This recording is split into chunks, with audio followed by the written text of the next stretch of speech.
6 p.m.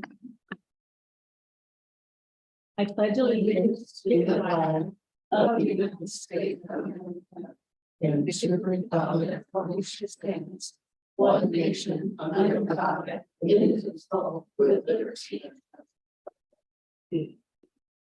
Welcome, everybody. Deb, if you could establish quorum, please.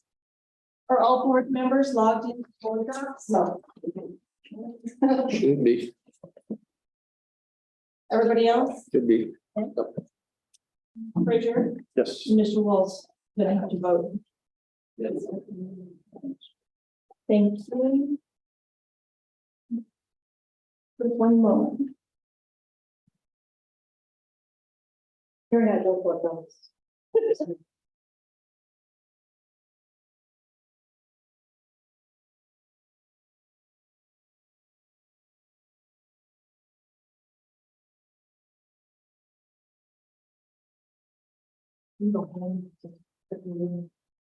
Oh, pull out right from the wall. Okay, all right, can I get a motion to set the agenda? Move to set the agenda. Second.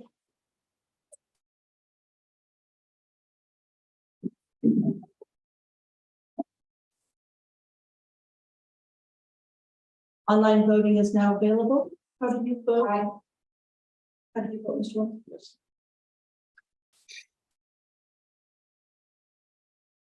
Motion passes unanimously. Thank you. Okay, we have a presentation from the Montezuma School to Farm project, and I would like to thank them for these beautiful flowers that they brought to us. Thank you so much. Of course. They're amazing. Turn mine around. Good evening. My name is Ben Goodrich. I'm the executive director. First off, thanks for having us tonight. We really appreciate the opportunity. Really, our goal tonight is to kind of share some success we had last year, really go over our goals for this coming up year, and kind of give space to answer any questions you might have. I'd like to introduce Sol Redford. She's our education director and oversees our programs and AmeriCorps program. I'll let her continue. And we put with us for AmeriCorps, you just stand up and say your name. My name is Taylor Draper. Oliver Rogers. Emily Langford. I'm Denise. Welcome. Is the presentation working? Yeah, that's the same. Okay. And also these wonderful strawberries too. I can smell them. Yes. Amazing. We had to get them before the middle schoolers did. Oh, yeah. They'll be gone soon. Yes.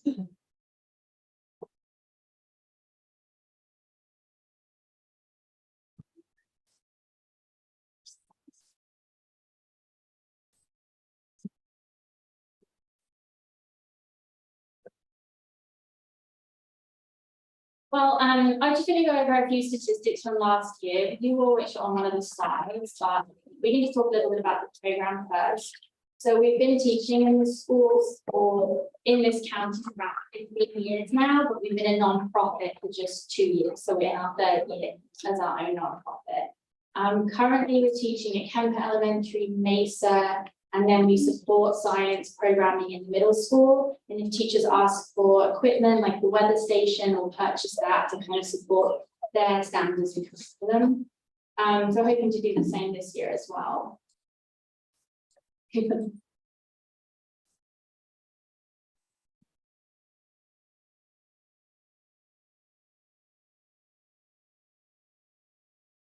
I'll just talk.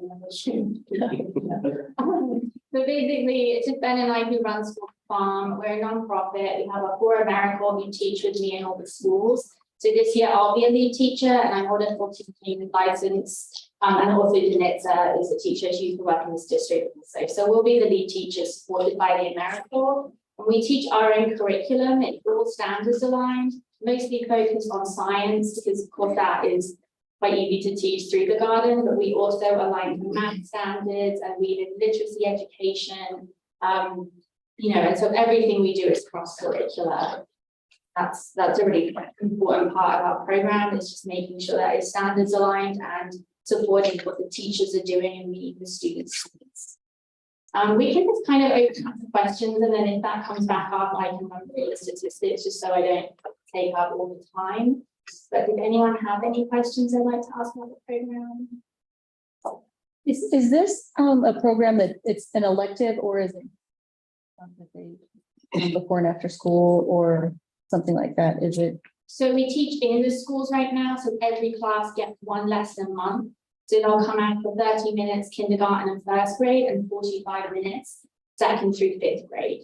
And then if the science teachers approach us because they want a specific standard teaching, we'll kind of tailor it to what they would like taught. And that could be like an hour class, a 2-hour class, and maybe they come to the garden and then they do an extension in the classroom. So it's all in school right now. How does it work at the middle school level?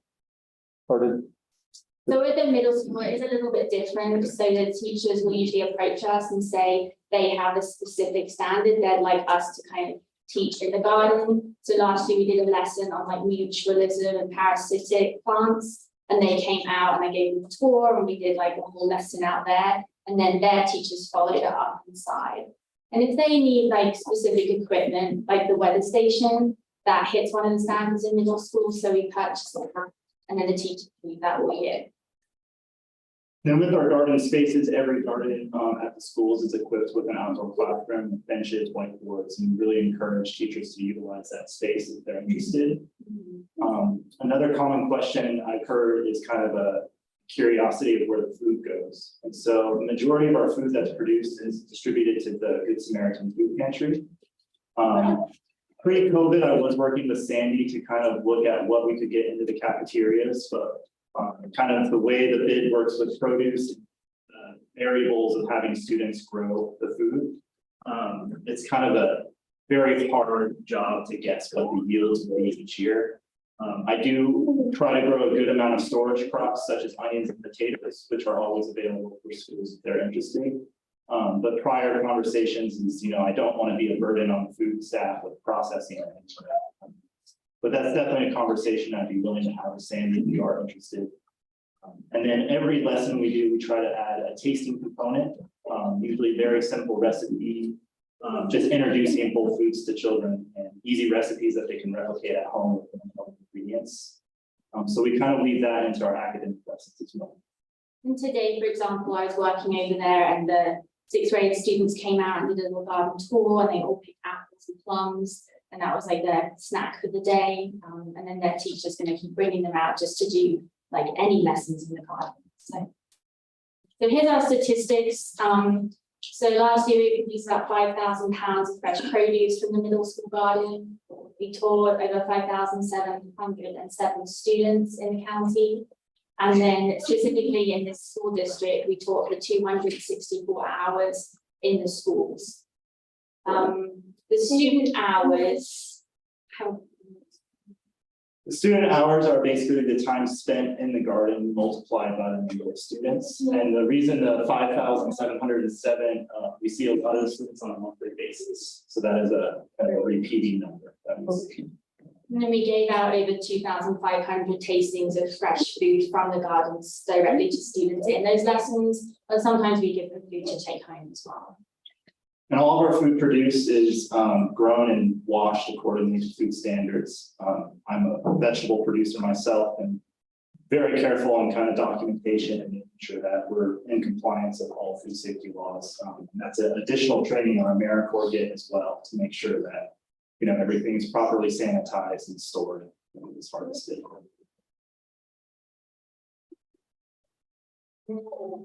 That's just a little summary of how we kind of reach the different groups. And the one thing I wanted to spotlight is this: we do not offer high school programming, but we have partnered with Southwest Conservation Corps for the month of June and have really worked on hiring usually 10 to 12 high school students from the county to work with me in the production field, which they plant and kind of oversee for the summer. And then we hire usually 1 to 2 high school interns, which is that last photo, who is basically an extension of that summer program. And they stay for an additional 4 weeks. And we kind of tailor that to the personal interest that student has. So like that photo is a high school student, Anna Jensen, and she had a lot of interest in learning how to prune tomatoes, and I'm worried I traumatized her with the amount of pruning she had to do that summer. And then, we always offer farmers market experience to those interns as well to get them some real life experience, cash handling, and how to bring a crop to market. So that's something that has been really successful at the high school level and something we do summertime. And those are paid positions. So the students, you have the high school students working the summer to keep the garden and stuff. Yes. Then we're also offering our second annual teacher workshop, which is open to all educators in the county. And it's free and they get 4 hours of professional development. We're doing like a cooking demonstration and giving them kind of advice on how to teach their standards in the garden. Because sometimes there's a little bit of a barrier if they've never taught outside before. So we'll be doing that on September 15th in the middle school. So what is the funding that the district provide? What's that used for? The majority of it is for staff salaries. And then we have a $3,000 line item for each garden for supplies and vehicles repairs, which is something that we see kind of an uptick in. But something that I really try to work closely with Ray and make sure that, it's not a burden on the maintenance faculty. And that's something that, we have a budget each year that we can handle any kind of damage, tool replacement, et cetera. So where do you get the money to pay the students that works in the summer? From That is the through- produce? No, that is through the Southwest Conservation Corps. Okay, They're set up to hire and manage minors, and that's Oh, just okay. something we don't have the capacity for. okay. So.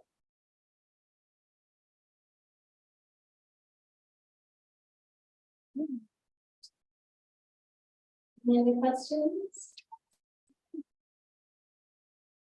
Do you find that some of you probably have some kids in the elementaries and they move up to the middle school? And do you find that they continue like Those are our garden all stuff. yeah, I was gonna say like that they've retained and learned and can help. Yeah, that's something that we're trying to track. The data on that is kind of hard to collect, but with Mancus, that being a K through 12 campus, I work closely with the food service director there to kind of track the food habits that the cafeteria sees. And now that we've reached kind of this 15-year benchmark, we can really see the trend from kindergarten to high school. And she said that the salad bar, she no longer has to throw away, which is always something we're proud of. And just the willingness to try kind of new foods, we see a big increase with some of the students that kind of brought in. I know most of our high school interns, they have participated in the program for years and sometimes they'll come back year after year. Yep. That's what I was wondering if they keep coming back and enjoying it. Okay. Great.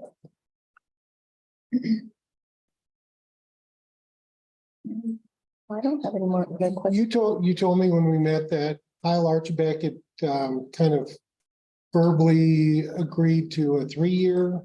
Yeah, when we sat down with him, I think last year, he said he had set aside money for 3 years and then this would be the 3rd year.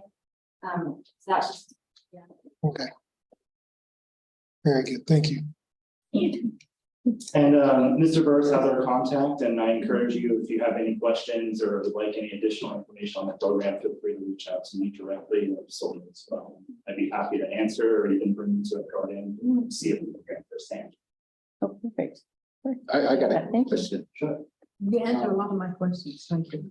I think it'd be good that we can have a tour at your expense, looking at the operation, see how it's come along, because that would be inviting the board. Absolutely. I think that'd be something that we should do, have a better look up in personal. So I can tell you that the garden is much bigger when you get off the highway. 45, it goes by quick. And Yeah. I'd say the most common comment I get bringing people down there is, wow, I didn't realize it was so big. And also, I think, again, with that being said, because we do have ranching, we do have ag too as well. So we do look out for the future. And the bottom line, we're going to have to do what we have to do to survive. We all know that. So I think that you're doing an awesome job, and I think it's not going to lose its power. You're going to continue to make that. And that's what it's all about.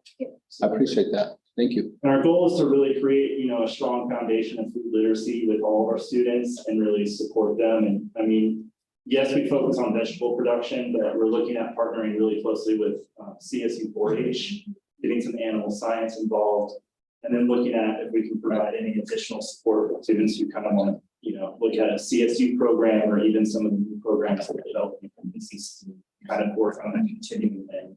That's amazing. How good. Again, with that kind of goal of that K through 12 path. So we're trying to get that. Nice. All right, well, thank you so much for your time tonight. I appreciate it. Thank you.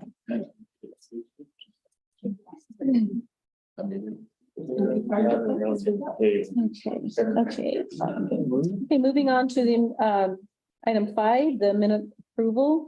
Can I get a motion to approve the minutes for the board meeting from 7/18/2023? Make a motion to approve the minutes. A second. One moment, we're having some tech problems. That's because I was up there and that luck rubbed off.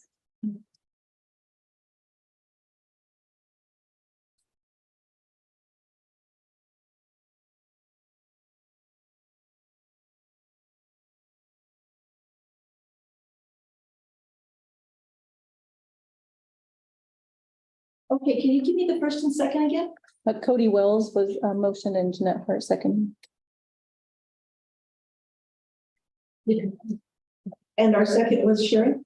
Jeanette. Oh, Jeanette. Online voting is now available. How do you vote, Mrs. Wright? But I'm up and running now. I haven't got Oh, it you yet. are? Okay. It hasn't shown up yet, but yeah. Maybe it's gonna show up. Mine just did.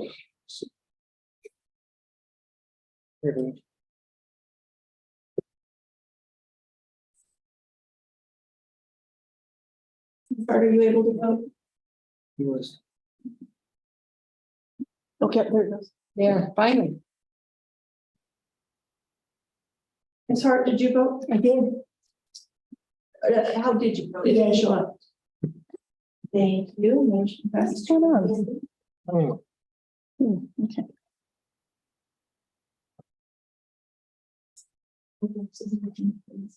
Yeah. That's what I just think what's happening. It's just like going up and down. Oh,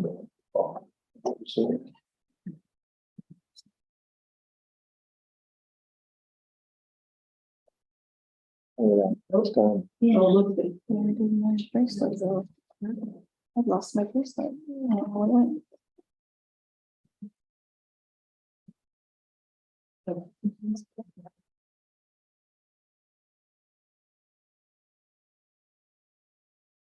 Okay. That one is completed. Let's go to the next one. Okay, motion, Sorry. that's okay. Motion to approve the work session minutes from 8/1 of 2023. I'll make a motion to accept the work session minutes. Second.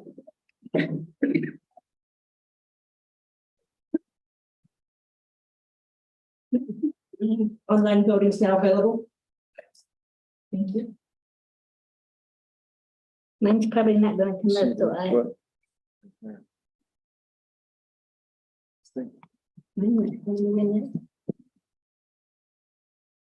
I got you down this one. Aye. Thank you.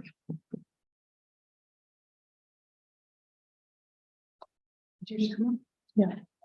Mine I didn't thought- I come thought- I up, thought so mine I. Maybe. Nothing came up for me. Let's call it out. Okay. Aye. Art, Aye. Noise, Aye. I got it. Rice, Aye. Wells. Aye. Right, Aye. and Wall. Aye. Motion passes unanimously. Thank you. Mine came up just as you called my name. Yep, it's just taking There it is. a little extra time now. Mine still has it. Some votes, not all. Oh, there it did. There you go. Oh, Oh, Okay. Okay, moving on to reports, celebration reports. I think I need to. AJ travel was Yeah. phenomenal. I think we need to celebrate that. I would like to see him come back and continue coaching us. MB was there. I think she felt the same way. We learned a lot. I've got a little thing to read about AJ so that the audience knows that wasn't there. So I agree with you. He was amazing. my goal today was to get around to all of the schools and visit them, but I only made it to the high school. It was like an hour before lockdown, I guess. Or something. So, But celebration from this morning, we have that meeting with the UPK, the Universal Yeah. Pre-K. And everybody that was invited to that meeting, Tri-County Head Start was one of them that was there. And at the end of the meeting, one of the people from Tri-County Head Start said that they do Montezuma, La Plata, and Archuleta, correct? And they said this was the best meeting, most well-versed people on the program of any schools that they've been to. So kudos to Tom and Eddie Organized, yeah, very organized. for being on that, because it surely wasn't us, because that's what I went for, because I didn't even know anything about it. So but it was a really good meeting, I thought, a lot of good conversation. Kudos for having that already. I can't type it all on the program. Okay. Take it off. Okay, here. Thank you for I sharing. don't know where to keep that one on.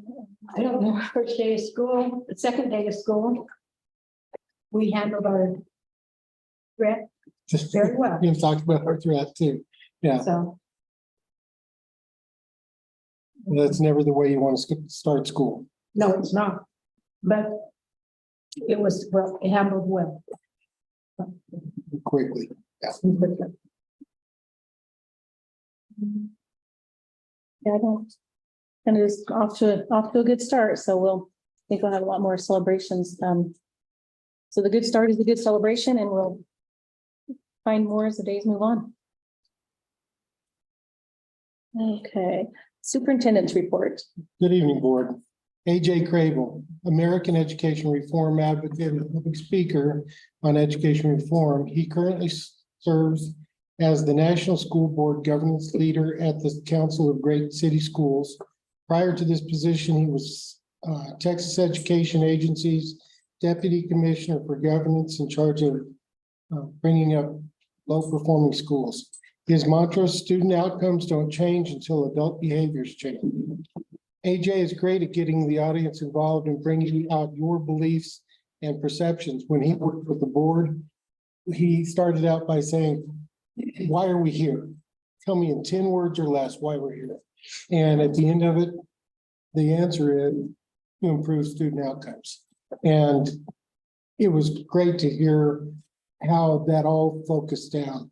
His message is mind shift and how we think about student outcomes. He spoke at back to school. He spoke for 3 hours. I've never seen anyone speak for 3 hours. And his last slide was, he had seen the data and he looked at our data in his last slide. I won't tell you exactly what it is, but it left the place. You bounced a ping pong ball, you could have heard it in that entire auditorium. It was incredible. In the Zoom training with the board, he said the board meetings need to focus at least half of our time on student outcomes. We need to be talking about data. We need to be hearing from the schools about how they're in the classrooms and what they're seeing in their classrooms, and talking about the issues within the schools and how they're solving their issues and working towards better student outcomes. This evening, we move to a consent calendar on our agenda. If we're going to talk about as we're transforming here, if we're going to talk about student outcomes, 50% of our board meeting, we've got to either make a meeting that goes till midnight, or we've got to shorten up the board meeting on the business side and spend more time on the outcomes. And his suggestion is to put everything, and Deb and I talked about it today, we're getting there, everything in a Google Doc as far as the agenda items that would be voted on. We'll send those out to you. You make comments if you have questions on them, whatever, you can do that on the Google Doc and everybody sees it. It'll just go to the board first. And then I can see it. I can answer questions if you have questions about it, or like the one that we did with this one, Jim answered some questions. So we can answer the questions. If then you want to see them come to a vote, then you just say, I want to see this on the agenda. So we'll move it from a consent agenda to the agenda and have it a regular vote item. That way we get through the consent things. And Sherry was just asking me, what about the minutes? Absolutely, we could put those in a consent agenda. There's no big thing about the minutes unless there's some correction or whatever. AJ also suggested that we set up a formal coaching system of all teachers, principals, administrators, and the superintendent. He recommends that the board, as you hire new superintendents down the road, that you build into the contract that they will hire a coach for themselves. And so I was thinking of George Trafas was a superintendent in Grand Junction at one time. I used him some for coaching in New Mexico. Linda Paul, of course, would be a good one. And I asked AJ if he was available. Of course, that'd be my favorite. So anyway, we'll see what he can. Hey, Tom, George who? George Trafas. He was a superintendent in Grand Junction. And then I ran into him. He was the Alamogordo superintendent. And I said, George, what do I do the first day in a big district when I went to Roswell? He goes, do this. Go to the staff and ask them, what do we do really great?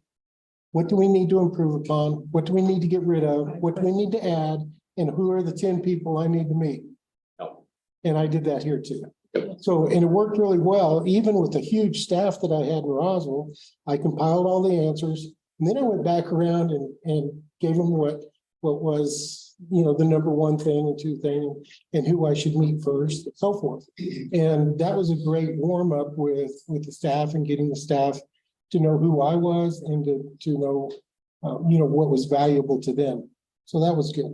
So I was thinking of, those three guys. Speaking of AJ, we had talked about doing a new board member, a new board candidate training, and he got back to me on dates. He has October 12th and 13th open.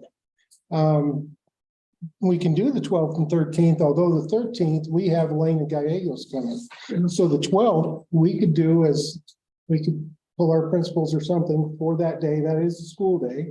But the 13th is a non-school day. It's one of our off Fridays. So we have Elena coming here, and Durango and I are splitting that, and they will be coming over for that training. He also made some suggestions about, and I know YouTube has been a conversation of whether we stay on YouTube, we don't stay on YouTube. His suggestion that what they do at their school district, they video it, but they don't do it live.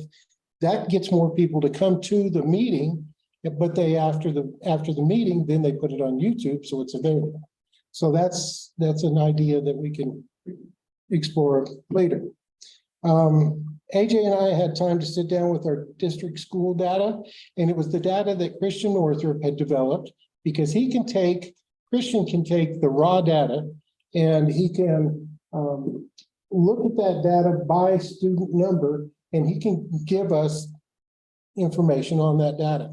I have the data books for you guys, all the board members, and we will do that. We need to talk about it at a retreat, by the way, and we can do that at a retreat. We've got it, it's like it was last year. We've got a lot of it, and it's some really good data. We've given it to the principals already, and the principals are using that in their first conversations with their teachers. So we're out there with that again. The data itself, though, Jim, is embargoed until tomorrow, right? Friday. State board meeting. All state data is embargoed until it's presented to the State Board of Education. Right. And that meeting doesn't take place until Friday. Roughly 11 in the morning, so midday. We'll be able to publicly have that data available. That's why you don't have your data books tonight, is because it's still a couple of days out. Our timing for this meeting doesn't always sync up real well with the state board meeting, so we're kind of in a little holding spot. Very good. And we will have the reports from the state, which are different than Christian's reports, and that makes all of that just a little bit richer. So they'll be getting that right away then? Will the board be getting that right away then, or at the next meeting? Or? Well, if you want to come and pick up your binder. Okay. Probably will. Yeah, no problem. Also, the board suggested after we met with AJ the first time that we come back together because there's some changes to our strategic plan based on what he's done. And you guys have talked about doing a retreat where we can bring those ideas to the strategic plan and make some changes, get that out again. I think that'd be a good idea. So as you know, we've been making modifications mostly on the instructional side with Jim. And we've been doing that the last year since we've had the strategic plan. So as far as retreats, any suggestions on retreats? Time or not?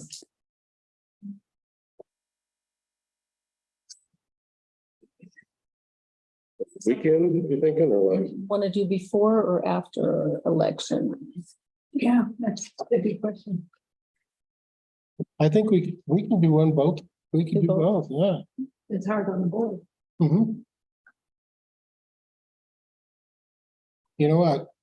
I think it's important that this board, even if there are members who are going off or whatever, that this board know where we are in the educational process of what we've been trying to do the last 2 years. Are we thinking 2 days or I'm thinking at least one full day. weekend or Pardon me? on a weekend, or is that? We could do a weekend like next week, not this weekend, with commitment, but next weekend I'm good.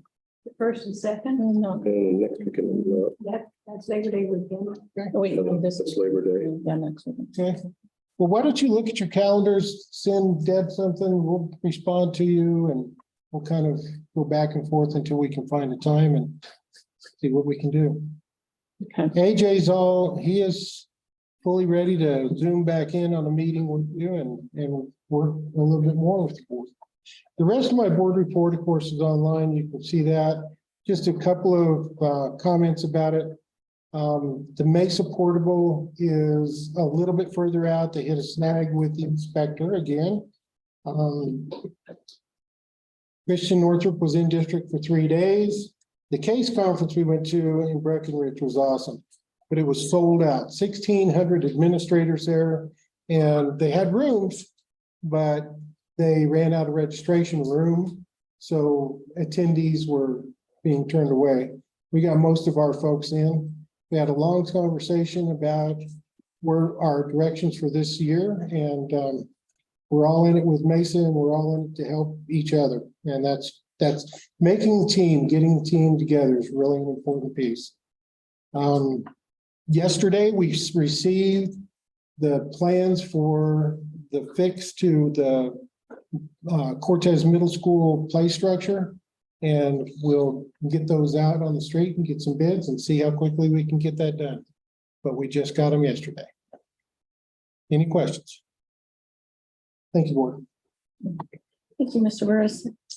All right. Oh, I have one more, sorry. No, go ahead. August 31st, sorry. August 31st, Drew Sanders and I had been talking about doing a dual board meeting, and we settled on a date. August 31st, 6 p.m. It will be in, well, I said at his place, but his place is the old Journal building, isn't it? Yeah, Roger. Yeah. Right. Okay, It's now in the city hall. it is now the city hall, okay. So we will be meeting there At 6 o'clock. at 6 o'clock. August 31st. Okay. And Deborah will notice that so that we can all be there. Perfect. Okay, thank you. Okay, Assistant Superintendent Report, Mr. Ramirez. Yes, ma'am, Madam President and members of the board. Two big items that we're asking in the consent agenda. One, were the phase 2 portion of the middle school HVAC project. Just to recap, you remember the phase 1, the boiler approved the base bid. Lot 6 for the boiler, and lot 9 for B Street, to a total of 2.8 million. We researched with ESSER 3 possibilities of funding. We're able to recommend to the board bid lots 1, 2, 3, and 4 for a total of $1,223,453.18. Total between phase 1 and phase 2 with have committed resources of $4,054,473.92. There are a couple of bid lots that are left undone, and we'll continue to go back and see what we can do. If there's a recommendation of capital reserve or some other company. The other major item is some of the school safety moving to the next level of performance. Is FEMA management course 413 training for the district leadership of all the law enforcement. This is the next step in the evaluation or changes of some of the emergency operation plans, and also how we communicate. Today was a beautiful example of the commitment of Mr. Burris and all the principals, directors, and administrators. Mr. Burris was able to communicate not only within district, but out of district with several surrounding school districts, Mancos, Dolores, and Dove Creek. I just want to commend everyone because they were calm, timely, followed all the procedures for security, and then the escalation to lockdown. And then the work with the assistant police chief, Andy Brock. Thank you, sir. And it was just a good turnout to avoid any safety issues to students and staff. I want to commend all the administrators and all the community also. Ms. Deb Ramsey for her communication, Mark Knox with Facebook and with the email out to all the parents as well as text. Everyone was just following the same page in the community, so that was outstanding. But I bring that on because I know part of the FEMA management training is we're going to look about the radio and the cumbersome and the bridging and all that occurs with safe schools. And so we'll go back, but one of the action items is to contract for $19,600 with the home land security FEMA trainer to continue, and that person has been Eric Combs, who's been in the past year with us and all the things that we've held. The other items are information items. I'm having trouble with the board doc just accessing some of the reports, so I'm going from memory. But I'll entertain any questions you may have if you have any of those attachments. And Mr. Ramirez, you handed them out a map for the meeting. Thank you for reminding Mrs. Ramsey. So that's a private confidential security map. That's one of the upgrades that we've done. It's not only another map that will be to the schools and public for fire drill exit, but this is a security map that has all the confidential information for the fire department, for the police, for law enforcement, anyone that needs to look at certain tactical things in the school district should the need arise. So we've gotten to another level of sophistication on those electronic maps that are colored. Some will be confidential for administration, and there'll be other individual maps. You're used to seeing fire maps where it lists all the rooms and all the arrows all over the place. Fire maps are moving to a single room and its exit. So each room will have a different fire map of where they will go for everyone. Those are just some examples I wanted to see.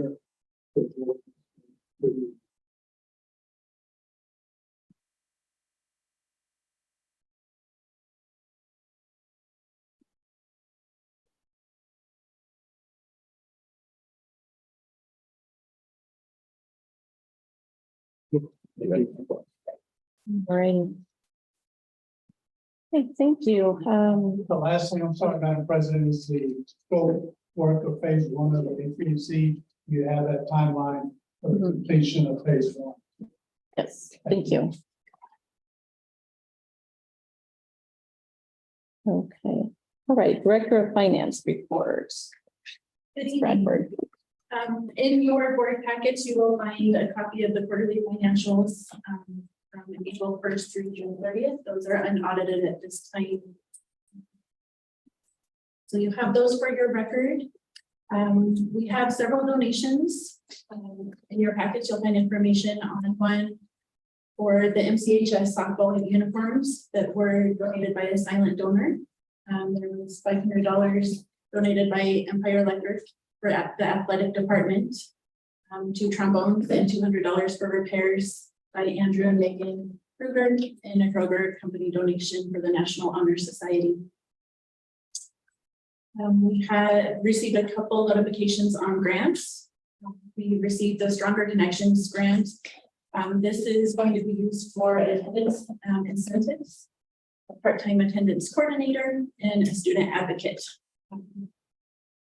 We have received an email indicating approval of the consolidated application. However, we are waiting on the award letter at this time.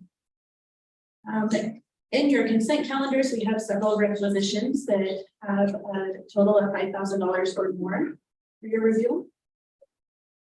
And then something that we wanted to bring before the board, we have several blanket POs that we'll probably see an influx at this time of the year as we're getting going with our new budgets. But these cover things, maintenance supplies, the fuel for transportation, some of those expenses that we have to keep going, the phone system, the internet.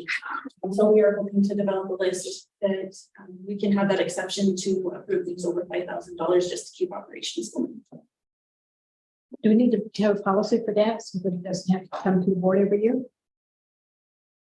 So, it recognizes. Can I speak? Yes, yes. So part of the idea is that the board passes a budget annually for these items. If these are reoccurring things like utilities, electricity, water, So you just gas. have policy to pay the utilities. That wouldn't, well, we were locked into anything over 5,000, delaying the payment to the vendors. So asking the board approval to all the reoccurring, not one-time purchasing, that we'd be allowed to use it like a PO and not to exceed the board budget. Should that happen, then we would come back to the board. I think that's what Bradford's alluding to. Yeah. And I thought we would slow it down and payment to do. That would make sense. And then lastly, I just wanted to know, being new here, what you would like prepared for future board meetings. Is there anything you would like to see come before you? I think we've been talking about grants and stipends and different things like that, that. And that we are working. Yeah, so I think you're already in the works on that. So I think that would be the only thing that, right now that I can think of besides your regular. Your regular ones. I like your comparisons, but once we see it, I don't need to see 21 through 23 again. So, Okay. but once we get into the school year, I'd like to see the percentages of what we're using of our budget. I like percentages, so I know where we stand. Thank you. Okay, all right. Actually, I got one thing. I don't know if this would be for you or so whoever. When I was at high school today, and one of the things that I did up there was met the new AD, because I hadn't met him, and that was one of my goals was to meet him. And one of the things that was talked to about was purchase orders with traveling, and I'm not sure exactly the whole story on all this. Jennifer, you might know more, but it sounded like there's a lot of redundancy as far as the work that has to go into that. They're doing a purchase order like to go to a game or something, and then they don't know what the cost is going to be yet. But then, so then afterwards, they have to redo that purchase order to make it actual cost. And it just seems like we're sort of creating a lot of extra work for somebody to do a lot of that stuff to me. So. Right, and we're actually meeting tomorrow morning at the high school to discuss that process. Okay. All things will stay in requisition stage until we know more. We're trying to get electronic approval of a lot of things rather than passing a paper along just to speed things up. Okay. We are meeting tomorrow to develop a process. Good. Good. Can I say something? Yeah, go I ahead. just wanted to say, I think that the process we've established is great to have a consistent way to certify it. But I definitely think the high school is a special creature of its own. We have a lot more going on as far as activities, athletics, so much money going through that we do need some. Check them down. Yeah, specific to the high school. So that is what we're going to talk about. I think it's important for future conversations. Okay. I might add to that if I may. A part of the process is that it's the most established schedule of anything that the activities does. they're all planned out their schedules for the whole year, the whole season. What they've been used to is submitting the day before and want to check that same day or the next day. It's been in the business manual to have that information 10 days ahead of time. Okay. Part of it with the transverse is allows them to get all the bus information costs. They should call the head coach of that sport, working with the athletic director, call for hotels for overnight. Meals is established in the business manual. We had a training for everybody in August for the business manual.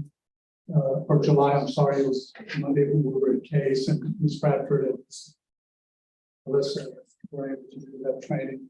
So we're in a flux of change of efficiency. But today we reported that we would like for them to pay all their officials with Arbiter. We're the only school district that doesn't use Arbiter to pay officials. Arbiter is an electronic system that started for officials to be paid after they comply if the game is held. And you would just do a blanket renewal. So we're trying to go paperless. But there's been a tremendous amount of paper that has been confusion, and we've been at the mercy of, I need that check today. So this is part of the ongoing, I call getting it in fiscal shape to be timely, so the kids and sponsors and coaches and no one is delayed. So you'll give us an update on it. Work We session. will. We'll come back and give you Let an us know update. how it's working out. Work session, yes, ma'am. Perfect.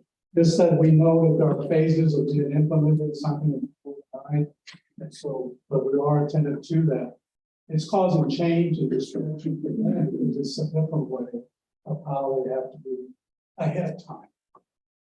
If you're not ahead of time, then you're late all of this. So that's what we encountered. How do I know? I worked and did all the approvals last year in the spring. And this should help transportation. It does, but it was being done separately. It Yeah. wasn't part of the requisition system. And then transportation was having to do the work for them after the fact and then they're into the financial side. So there's been, This is just streamlining. yeah, this is streamlining and eventually it will consolidate some forms and it'll be less. I'm sorry, I have one more addition that I was not aware of. Board Foundation has also donated $9,995 towards our athletic training. So that is new speech. Wow. So we're very grateful for that. Yes, yay. Oh, so thank you again, Laura. Yes. Yeah, we're just popping up all over our community. It's how much? It's amazing. $9,995. I don't know. So do we have to put that on I don't even. to vote on? It's on here. It's in the consent It's count. on here already? Yeah. That's the, There. that could be a bonus. Right. Thank you, And I'm Danielle. glad Danielle does it this way. That way we get to recognize those. Get to recognize. So that's Yeah. good. I saw something on there, but Yeah. Okay. All right. All righty, Executive Director of Student Academic Services report. Good evening, board. As you probably read in my report, a lot of that is conversation that we've already kind of entered in with Mr. Burris, but just to reiterate some of the things. First of all, as you said, congratulations, got all of our kids back in school and we're off and running for another year. So that's exciting. I was able to get to the elementary schools and get into a bunch of classes and see those guys. And that's always a bright spot to get in with those little kids. Mhm. Watch those kindergartners terrorizing the adults. It's pretty fun.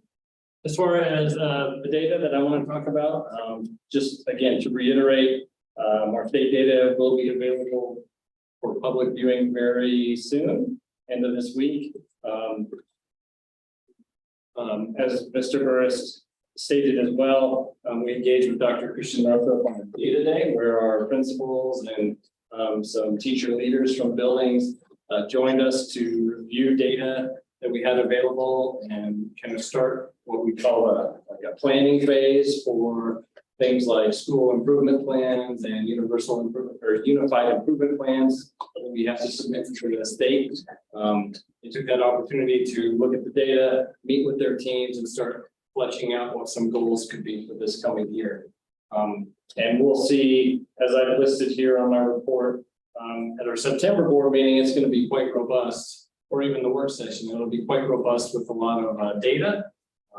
Whether it's our school performance frameworks that will be available then, CMAS, SAT, PSAT. We'll have beginning of the year STAR data that will commence actually. I know the window date on here says August 21st, but we've actually modified that for Mr. Pearson, so it can start this Thursday. So we can start state or district testing on the same things that we're looking at state level. So we'll have data from that. And then we'll talk about the development and where we are with unified improvement plans and our semester plan. So the September work session and board meeting will be just chock full of good stuff. So look forward to that. But to our discussion earlier, if you would like to acquire your data binders this Friday, you certainly are welcome to come by and pick them up. Tom's currently got them in his office, but we'll go through them and make sure that they are 100% correct, and then you can have access to look at all of that stuff in your spare time.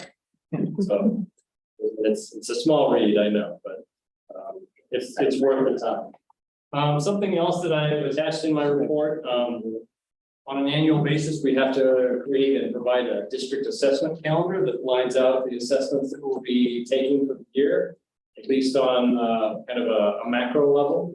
That includes our STAR testing schedule for beginning, middle, and end of the year. It'll also include when our state testing is going to take place in the spring, whether that's CMAS or PSAT, SAT. So all of that information is highlighted in there. What you see, Ms. Ramsey, did they all receive a copy?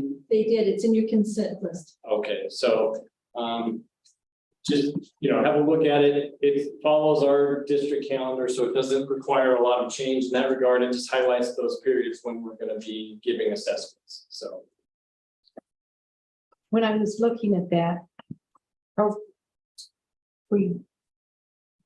seems like, are they windows or are they actual days we're testing? those are windows. Okay, because I'm going, man, that's really a lot of testing. Yeah, I mean, when we get to the spring, it's going to be March, April, May, boom, boom, boom. There's a ton that takes place, whether it's, local testing or state testing.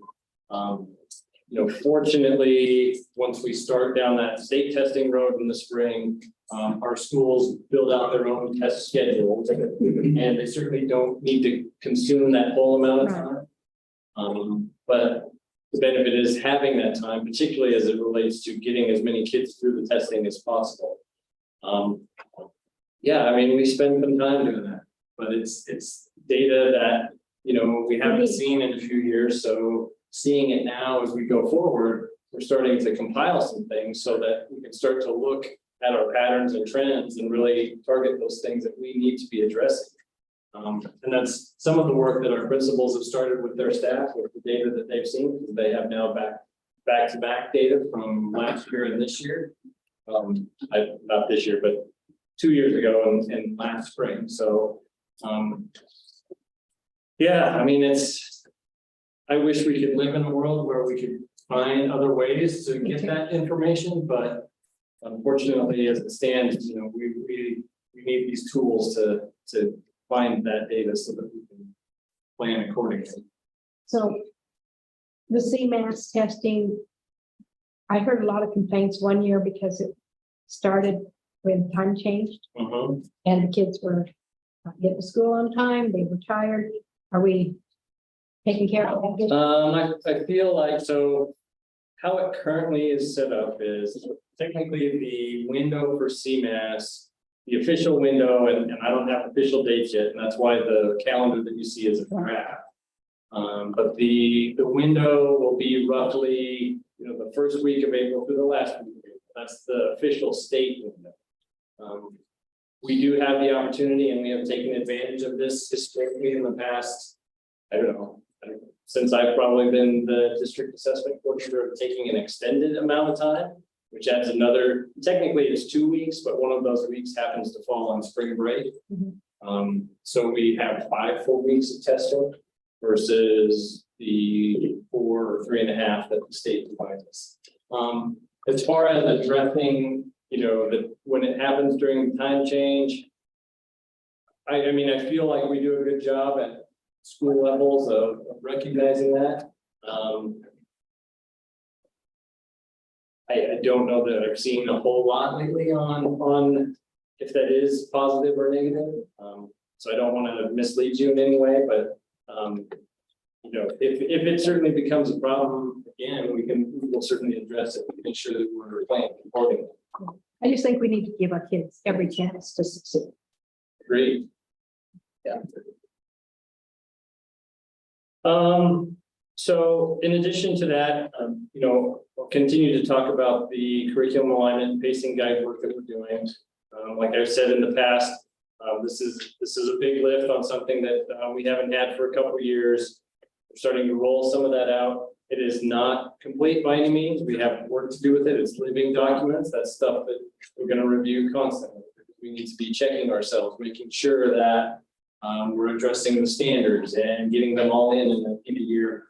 Something that I didn't put in here is a new platform that we have initiated that I think is going to be kind of helpful in that regard. And it's called Common Curriculum, but it's a lesson planning platform that all of our teachers can use to electronically build lesson plans.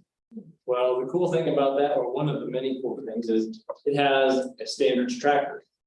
So teachers build their lesson plans, they highlight the standard that they're utilizing, and we can go back and track all of those and have a look at them and see that we are covering from a district level. So the principal can do that, the teachers can do that, we can do that. So we can all, at some point come together and say, hey, we went through X, Y, and Z. We might need to look at these other two standards that we missed.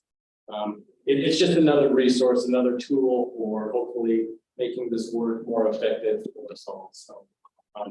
So far, we could ask our principals, but I've had some pretty positive feedback on that because it's a tool that helps our teachers with their lesson planning, as far as it's all in the same spot. It's going to be something that they can share between, for example, a fifth grade teacher at Lewis could share with the fifth grade teachers at Mesa.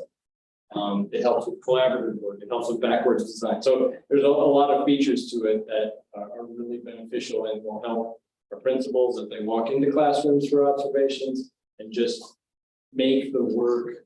We want to work smarter, not harder in saving time. So that's something. Is that already being implemented? Yes.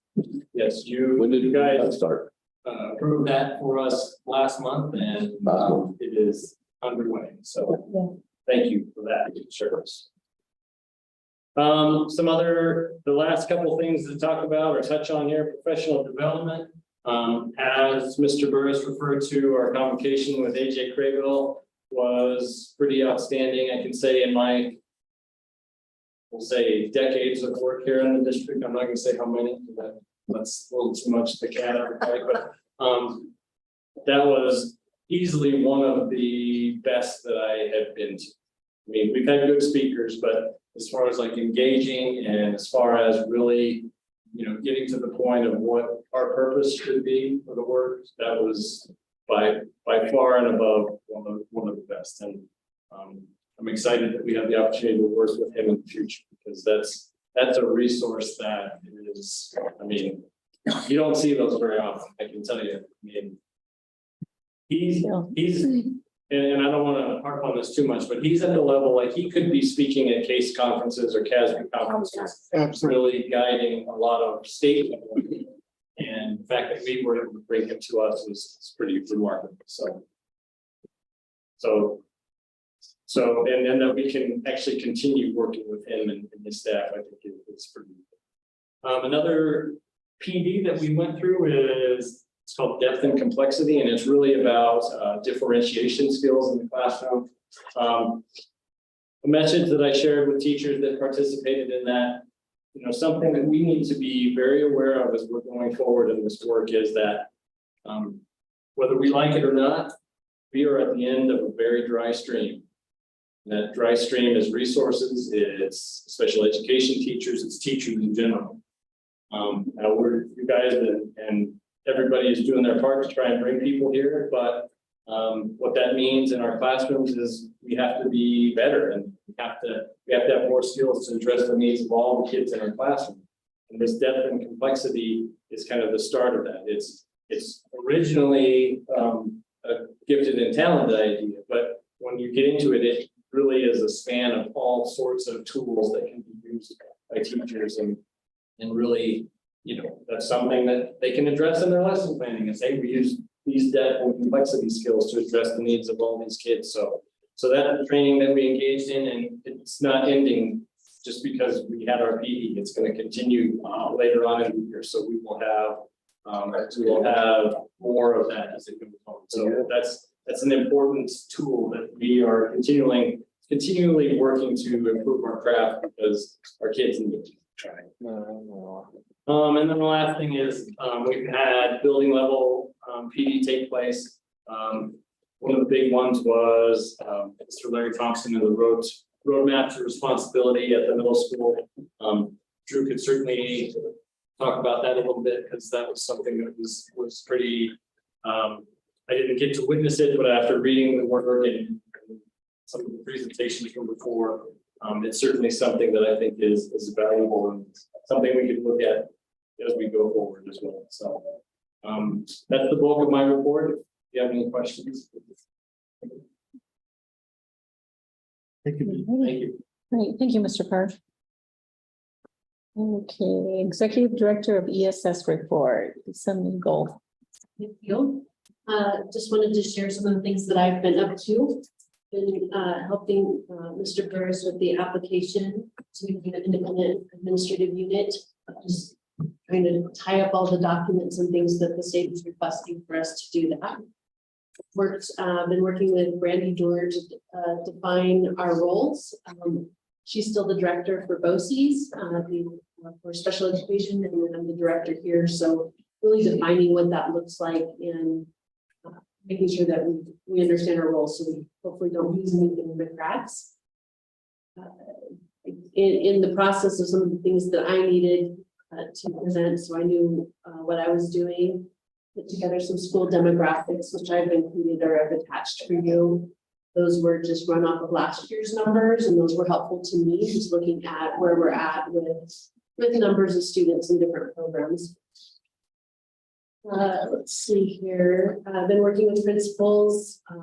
We were in the crunch to find people to fill teaching positions and paraprofessional positions, and we were able to pull some things together. From Miss Cynthia, a lot of work. We still have needs, but we did get some positions filled. I'm so very thankful for that. Did some training with the high school staff as a part of the start off to the school year. Went over multi-tiered system of support as a response to intervention. How do we get students the support that they need? What does that look like? How do we progress monitor? What are some of the things that are available to teachers so that they can document accommodations and modifications and really help them with that, as well as what is the role of special education and how do we move into that or out of that program itself. Also had the opportunity to meet with all of the special education staff, including paraprofessionals. That was a good meeting. Gave them a chance to get to know me, get to know them a little bit. They got some chance to work in their groups, and I got to gather some information similar to what Mr. Burris was sharing. What's working, what's not, what do you need, how can I support you was a big part of that. And I had the opportunity to meet with paraprofessionals separately. So what this does is it helps guide me into what do we need to do for professional development, because I feel that the special education staff has received professional development, but not specifically in the areas of special education to the extent that they need. And so that'll be a big part of my role this year, is to help educate them and help them to do fulfill their roles in hopefully an easier fashion than they have in the past. Let's see here. I did attend the San Juan BOCES training. Our staff was doing building level training, professional development. So they were unable to attend, but they actually put on a very nice training. And so I've spoken with Brandy Brewer about bringing some of those trainings into the district then. So we didn't go to them, but can we bring pieces and parts on our professional development day so that they don't miss that? And so that is something that we will be developing. Let's see here. I also put together a letter to send out to families to talk about my role, introduce myself, and make them know that I'm available to contact should they have questions regarding special education. In that letter, I did my best to communicate the processes that we're going through to look at the district becoming an administrative unit separate from BOCES, to help them understand that we're still with BOCES and that it's a process, an application process, and that hasn't been determined yet. But it is a part of what the district is doing to look at all the programs that are supporting this, that are a part of the school district. And so this is one of them that we wanted to look at and address. So that went out last week. I've met with our vocal vision case managers to make sure that they're on board and know what they're doing within the schools. We have a very strong team. I think they're excellent. They know the laws and they can help support me out in the building. So it's kind of like an extension of my arm to help make sure that we're following all the rules and regulations, dotting their I's and crossing their T's for those processes. Let's see. Our staff, our special education teachers just received their caseload lists last week. So they've been say feverishly working on schedules and building out their classes that it was kind of late for them. And so it's been a little bit difficult, but they're doing an awesome job of really getting that together and getting organized to get kids where they're supposed to be.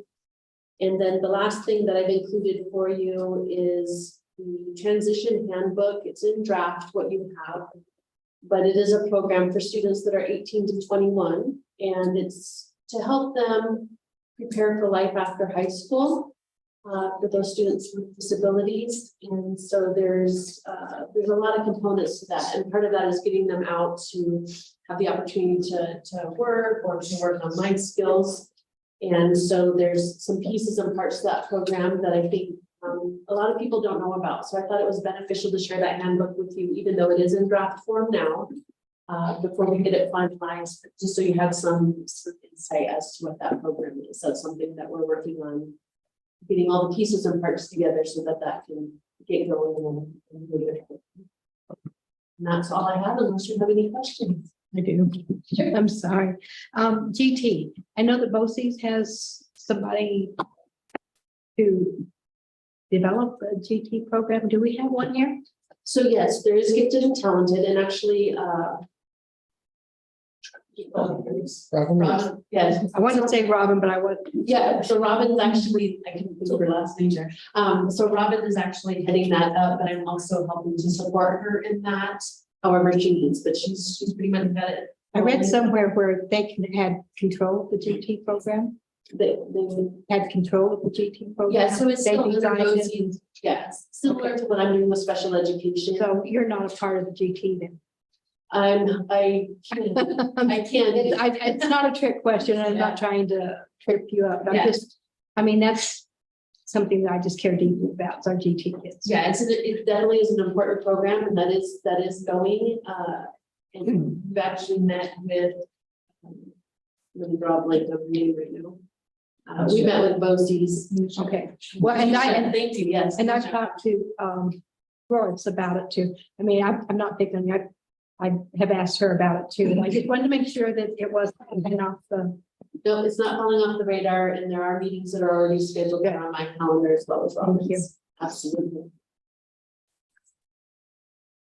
I wanted to add that when you see it in your consent list, it's cohort, right? Yeah, they go by both names. So when you see it on the logo, say ProCare is over Vocal Vision, and the independent contractors are hired by Vocal Vision, and then ProCare oversees them. Okay. it was confusing for me, I thought. I think I figured it out. Contracts that are attached. Second meeting. So.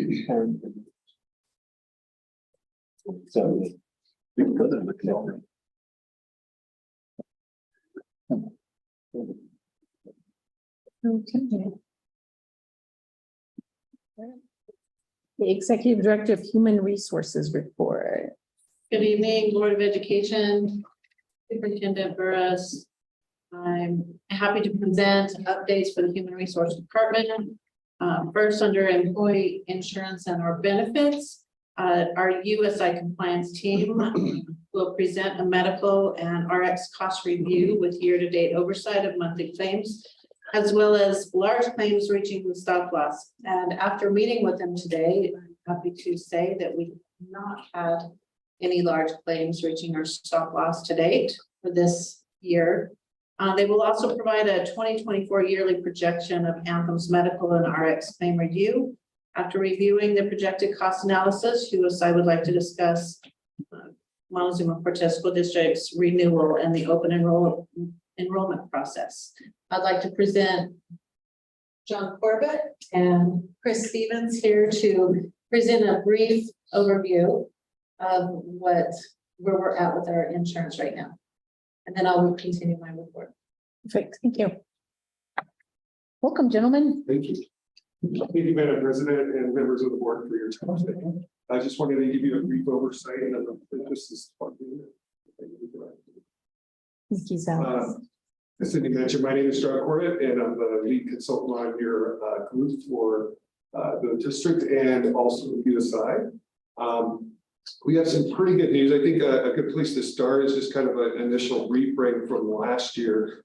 Looking at when we came into the EBMS situation that we had, which was an unbundled, self-funded approach, a way of financing the employee benefits program.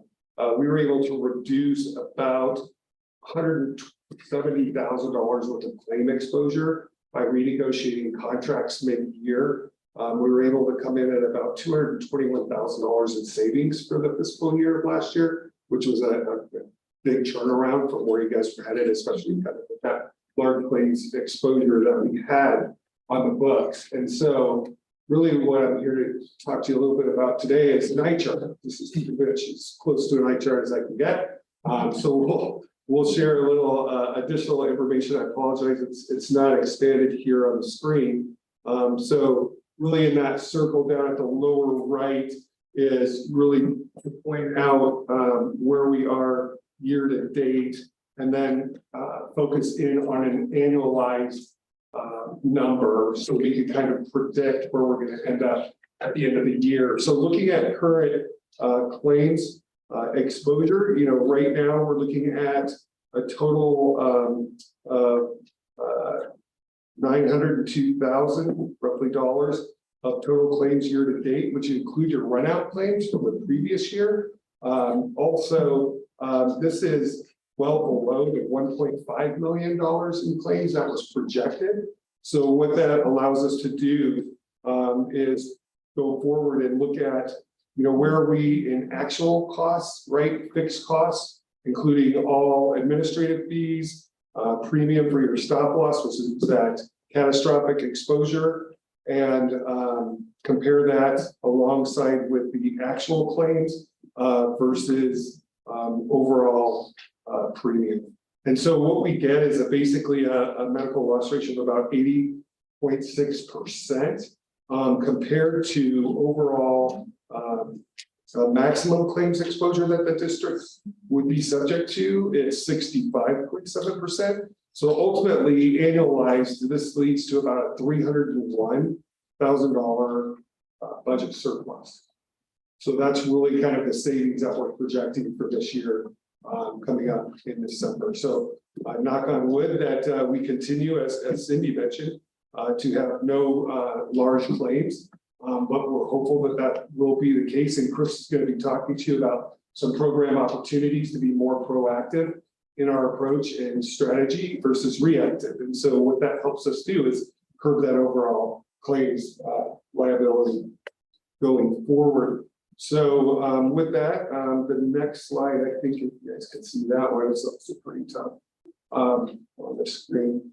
Could I just lose everything? Mine does them too. Is our projection. So looking at where we're at, what we did is we took last year's claims and this year's current claims and projected that forward on an annualized basis for both medical and also pharmacy claims. Now, pharmacy, we've seen a large jump in what we call trend or medical inflation, and that's due largely because of the specialty drugs that have been released out into the marketplace. We have some $1 million therapies that literally the plan is exposed to. So this can really hurt the overall financial performance of a program. So we have to ensure that our stop loss levels are correct, and that it's at the best cost benefit position that we can get it to.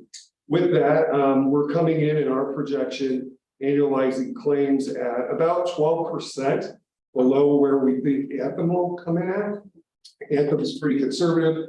I'm sure, as you guys can remember, last year, Anthem predicted $1.2 million higher in claims exposure than we did. And so we worked that down because ultimately what that translated into is $1.2 billion going into your bank account to cover any exposure that was expected to come through. So our underwriting team went through, checked their math, basically got their projection back down. And as you can see today, even with the $300,000 surplus, we're still below where we predicted the district would be. So what that translates into is $1.2 million of cash flow that you guys have been able to basically keep into your other funds to use for other necessary expenses.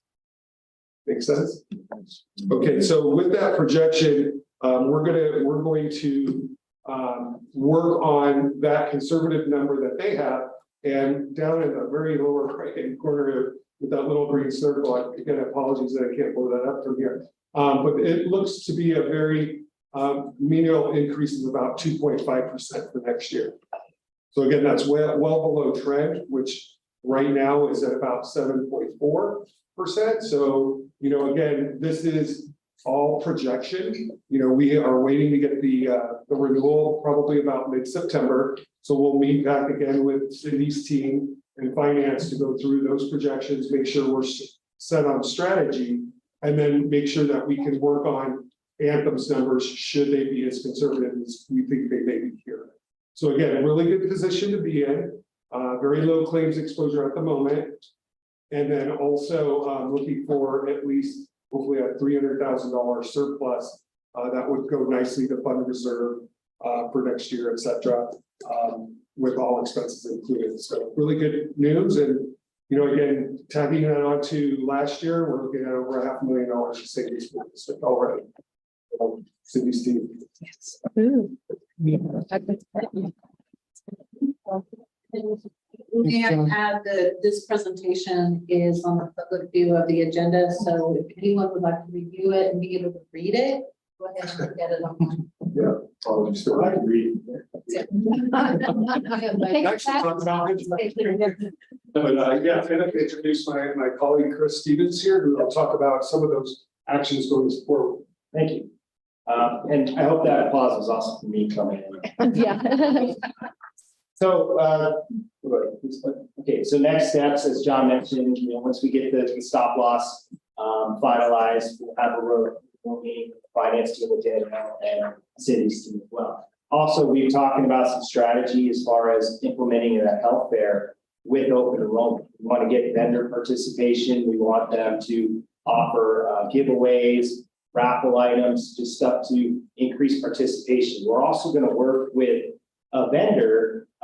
We're looking at a few different vendors. We do have one that does have an affiliation with Anthem. So what we want to do is have screenings, wellness screenings, blood draws there, maybe even looking at having flu shots, everything like that. And what we can try to do is make sure that that feeds into the Engagement 700, where people can get those incentives, like those gift cards for completing their screenings. So in all reality, we're going to set up a fun environment to learn about wellness, to get your screenings, and then you can get rewarded with some, gift cards and things for that.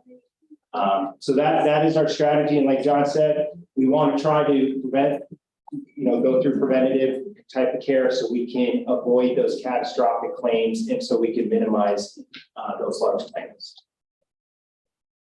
And that's all I have. So we're still in the planning stages, but hopefully we'll have some more fine-tuned information when we come back again.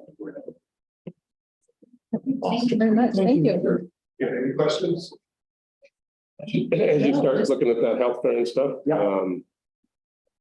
Be nice to include some students and stuff in that too. We have a phlebotomy class and things like that going on at the high school, but not that I want those. We plan Picking on me, but- inviting businesses and with health and wellness within the community. And we can also reach out to the classes that are being offered at the high school to set up booths Mhm. on the day. Like that- first responders can take blood pressure. And stuff like that. Exactly. So good experience for them. Yeah, I'm sure there might be some sort of liability, parameters, but certainly, I mean, observing and all that, yeah, absolutely. That'd be great. Be in touch with the community, definitely want to try to do this. Absolutely. And we have the funding that was made available from Anthem last year to support and pay for this wellness fair in the amount of $15,000. And what that will do is it will cover the cost of the screenings, whether it be, I have a list here of all body mass index, blood pressure check, cholesterol, diabetes, vaccines, and referrals for either mammograms, cancer, osteoporosis, and prostate cancer screenings. It'll also cover Sydney Health app and Athens claims oversight and our EAP program. But we'll do the blood, what is it called, the blood check, where they'll check all of the comprehensive blood. And there's a certain cost for that they'll bill Anthem, and then Anthem will take it out of that 15,000 that they've set aside for us to do this each year. So we are currently budgeting what we think that will cover, and then leftover that we can purchase true incentives and door prizes and different takeaways to really incentivize all of the staff to get involved and have this done. As we were discussing it today, there are some really good options and company donations that would be included in this. So it will be quite the event, and we're looking at scheduling it during open enrollment. And I believe the tentative date will be November 10th, which is a Friday.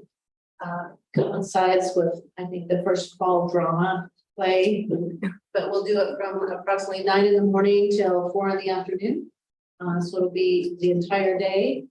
All employees will be welcome to attend and have all of their screenings done. So we're really excited to roll this out, and Chris is the lead on this, and he will be working closely with our teams to really make this a big event. I'm excited about that. Thank you. All righty. Thank you. Thank you very much. Thank you. You guys. Yep. You guys next one. We'll be back. Actually, it's each quarter, Each and then they get a longer amount of time when the news is positive. Good, yeah. You know, Okay. Thank you. But if they come back, Thank you very much. I need to get them. Okay. Tax. We should, right? I'm done. Yeah. Yeah. I think they come down, guys. And we appreciate you being here. Safe travels. Thank you. Okay. So to continue my report, HR updates, we had our new employee orientation. It was held on August 1st. There were 35 new employees who had been hired between June 1st and July 31st in attendance, 15 of which were new teachers for the district. This was an excellent opportunity to review policies and procedures and provide thorough information regarding Montezuma-Cortez School District RE-1's mission, benefits, and create a positive opportunity for these new employees to get acquainted with our coworkers and other district staff. It was a very positive day, 2 days actually.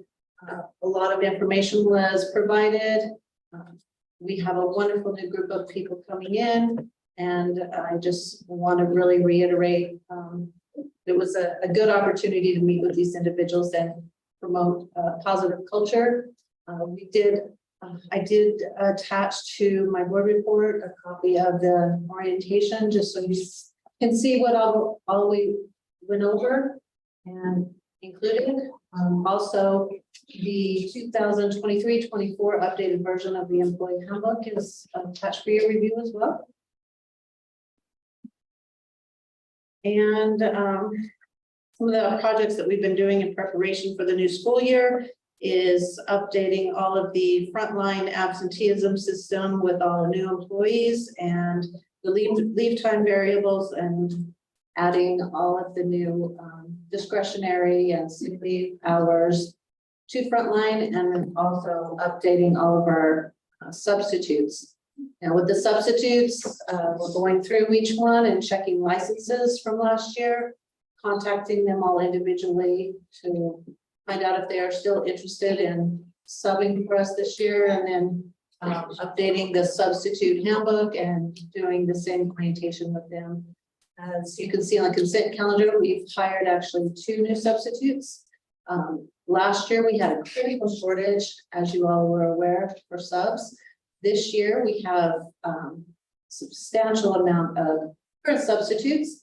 And so we removed the critical word from the talent ed listing for the substitutes, and requiring those individuals to have a sub license. And then we're doing thorough screening and bringing individuals who are certified teachers who have either retired or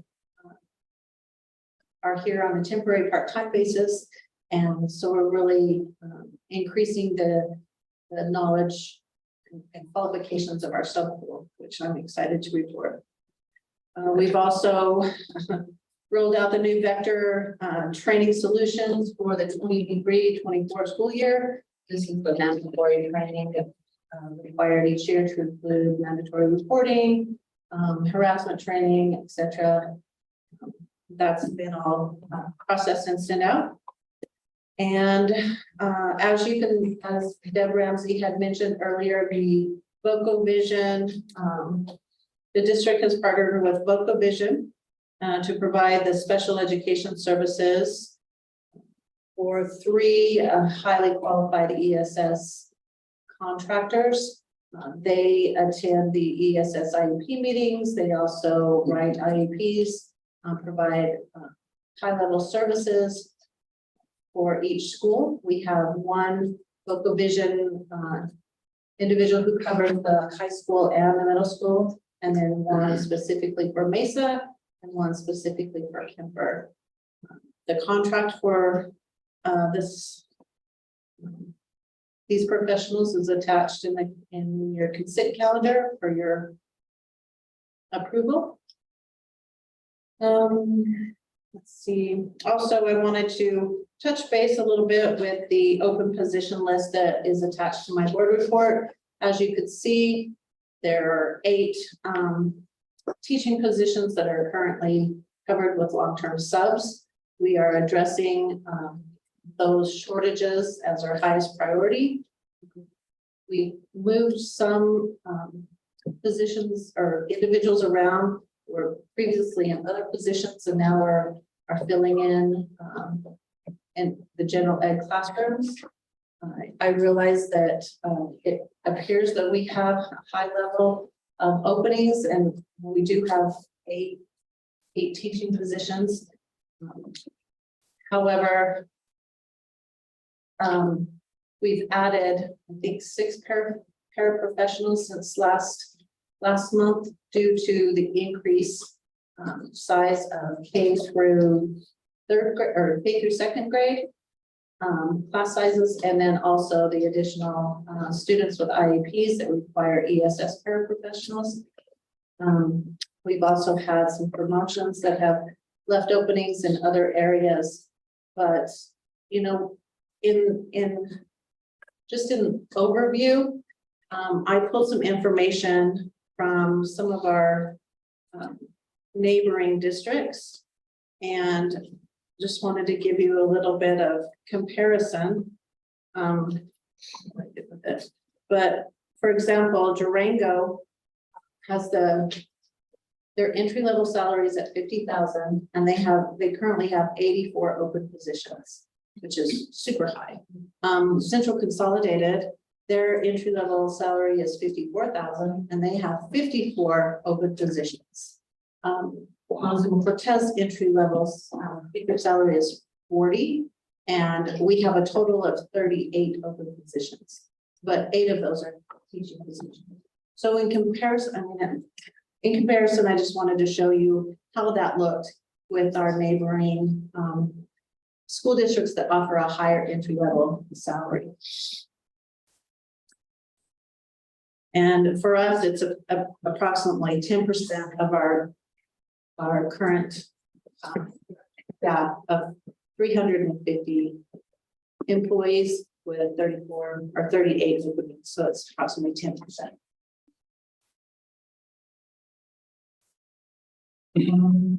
Also, as per your request, I've attached June through August surveys to my board report. And as you can review the ones that we've received, the number one reason for individuals who have left is still salaries. And we are doing our best right now. We've raised salaries in the last 2 years, approximately 9,500 on the base rate, which is a substantial increase. And still moving forward, looking for areas where we can budget and have savings, such as our insurance savings, to put towards the budget for next year's salary increases as well. Finance, Danielle and I are diligently reviewing and auditing all of the stipend and coaching salaries. We had hoped to have that to present today. However, it's much more involved than we had originally planned, and we're diligently reviewing it, and we'll provide that for your review and approval at the next board meeting in September. That's all I have for today. If you have any questions for me, I'd be happy to discuss. If I may, I have a question. On the cycling fund, I wouldn't want to rush it, give it time, make sure it's done correctly and accurately. So those are my thoughts on that. And we are meeting with the speech building administrator, to review stipends that they've utilized in the past, and then reviewing what that looks like and the budget constraints. So we're actually meeting with 2 of them tomorrow and Good. continuing. All right, thank you. We're doing a thorough audit and evaluation. Good. Anything else? Okay. And I do again read all the exit surveys. I like to, so appreciate that. Mhm. And hopefully we'll ever get to the point when you talked about salaries and stuff, we'll ever get to the point that AJ brought up in his presentation about going to school for education and stuff, that he said the hope is that someday we get to that point when you can't get into school for education, but you might be able to fall back on a school of to be a doctor or a lawyer or something like that. So we'll get to that point. That was great. Mhm. Mhm. And salaries will go right with that if we get to that point. So We truly are trying to provide the best benefits, positive culture and salaries for all of our staff. Because in turn, that is going to increase our student outcomes. mhm. Nope. Alrighty. Okay, moving on to board reports. Anything to report that we haven't already talked about? I spent today with the real roundtable for CASB. I really enjoy those every month, CASB and stuff. It's a lot of information talking with other districts. One that I know you'll really like, Tom, about a story from one of the districts, but one thing that's thrown out by several of the small districts already, that they don't even have enough candidates to fill school board positions. They're already seeing that. Idaho Springs is trying to build a new bus garage. So if you can relate to this one. And the city put a cease and desist order on it, so that it didn't meet their land use code. It's one of the first cases ever that have gone to municipal court. It was thrown out by the judge. The judge actually said, I don't know what to do with this. But it set them back a long ways on their process. They had already sold their property of their bus garage. They already had a building sitting there to put up.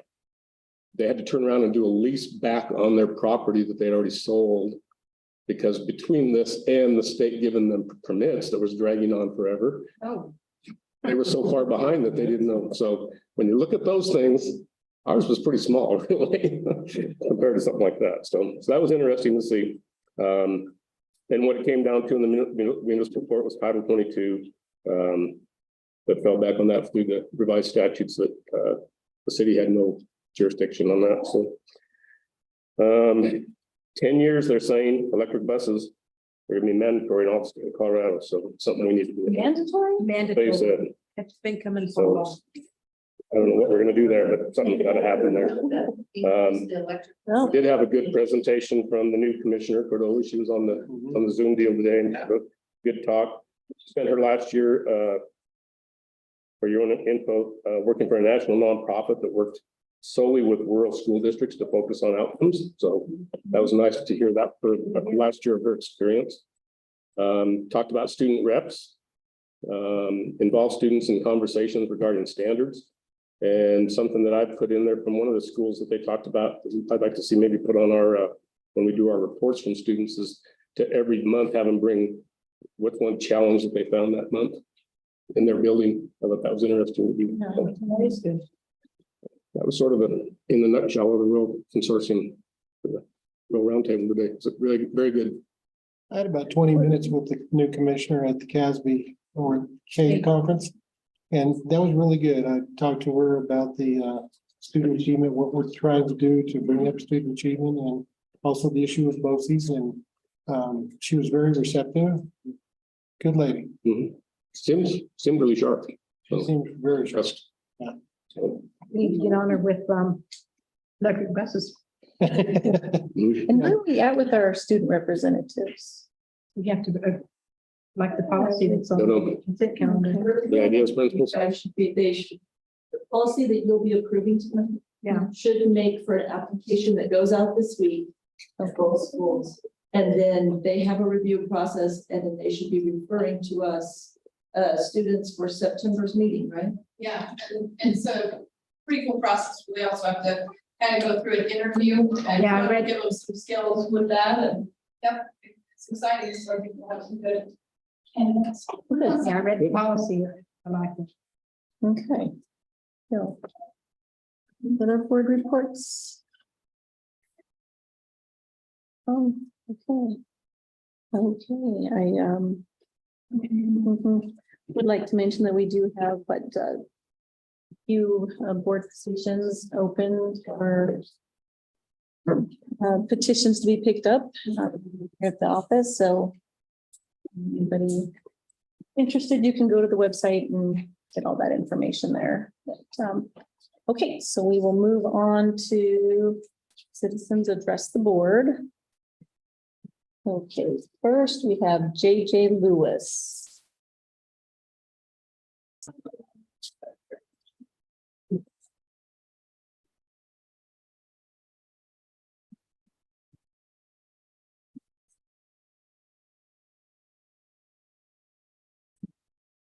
Good evening, board and community members.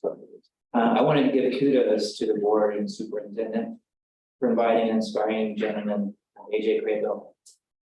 While it would have been important to invite the general public to one of the Craybill events, nevertheless, and importantly, I'm happy that Mr. Craybill met with Mr. Burris, the board, the principals, and the teachers. I'm familiar with Mr. Craybill's work, and one of his most poignant ideas is that student behaviors don't change unless adult behavior changes. Being somewhat of an expert on behavior change, the changes in the school begin right here in this room. This means putting student outcomes first and supporting teachers and allowing them to voice their disagreements towards you and your policies without threatening their employment. This means listening openly to their ideas. This means realizing that the teachers are the experts and specialists in their subjects and fields, and supporting their independence to teach to their highest ability. It means apologizing to those whom you've harmed. It means allowing teachers to share their challenges and student achievements with the board and the public openly. How can you, as the leaders of our district, do this? How can the community help? Changing the quality of our school system is the most important challenge we face as a community. We cannot attract professionals, especially those with children, unless our student outcomes change. Just think about our recent hospital situation. Again, student behavior and outcomes don't change unless adult behavior change. As school board, Mr. Burris, this transformation begins with you right now. Hiring a professional coach is the right move. So let's get moving forward. Thank you. Thank you.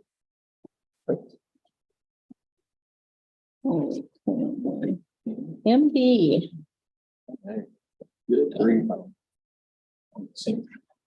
Howdy. Let's see.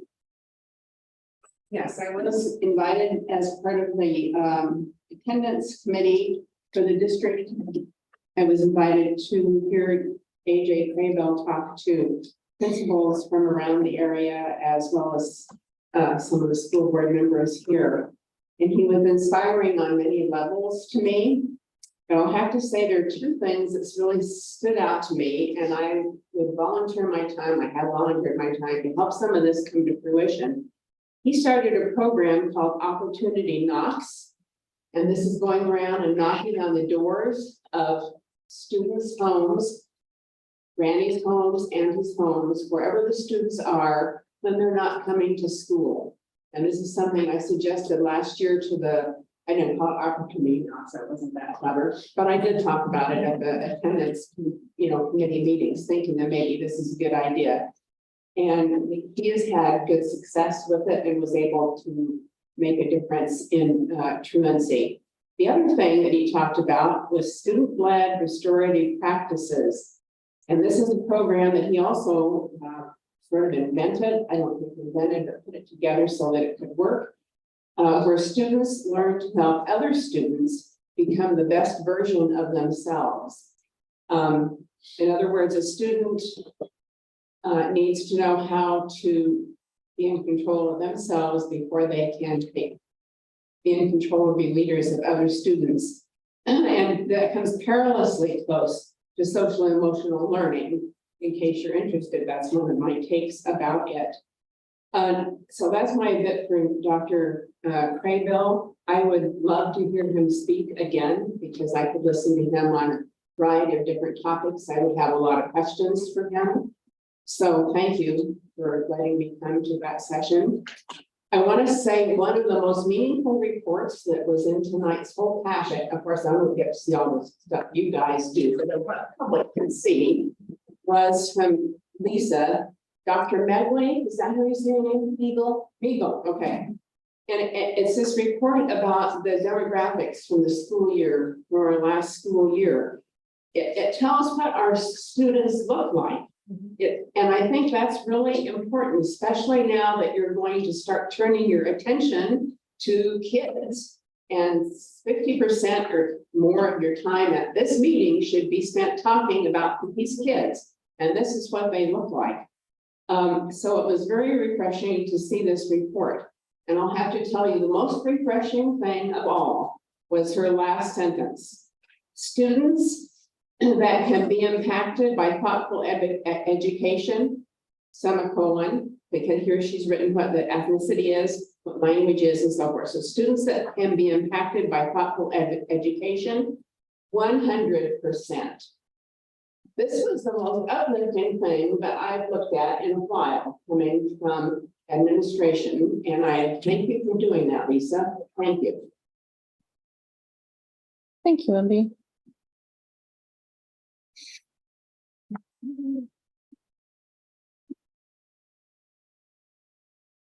Pamela Madison.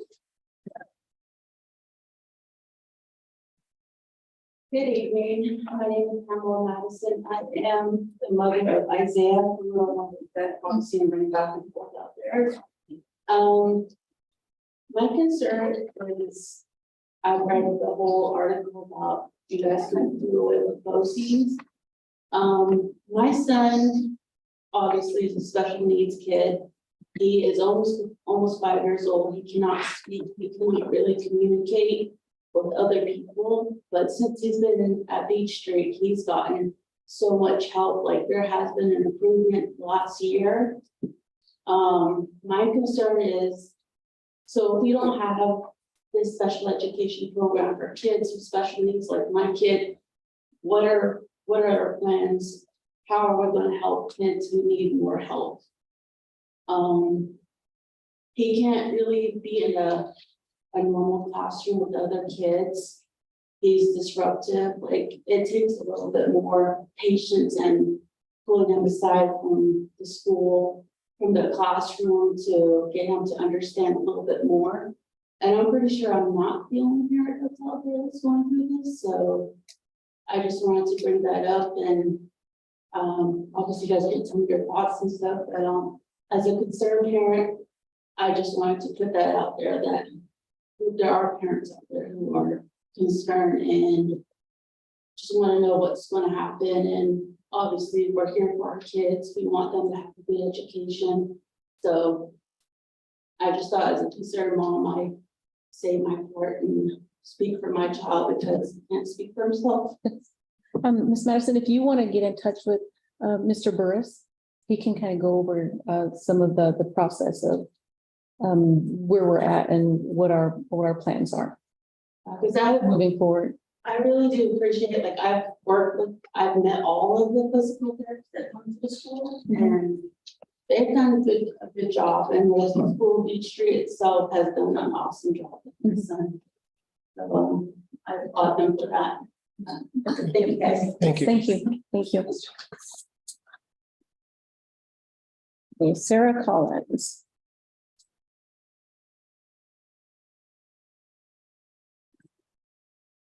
Hi, good afternoon, board. I came to hear the ESS report from the director. I didn't know who she was. I haven't gotten a letter about where we are about BOCES, about what happened. You should inform parents that you already went ahead and signed the resolution to do away with BOCES in 2024 of June. That is something you should inform families about. This pro-care therapy, I was just looking over it now, and they are having a hiring problem with their staff, and they do teletherapy. And I'll let you know now that teletherapy is not going to work with my son.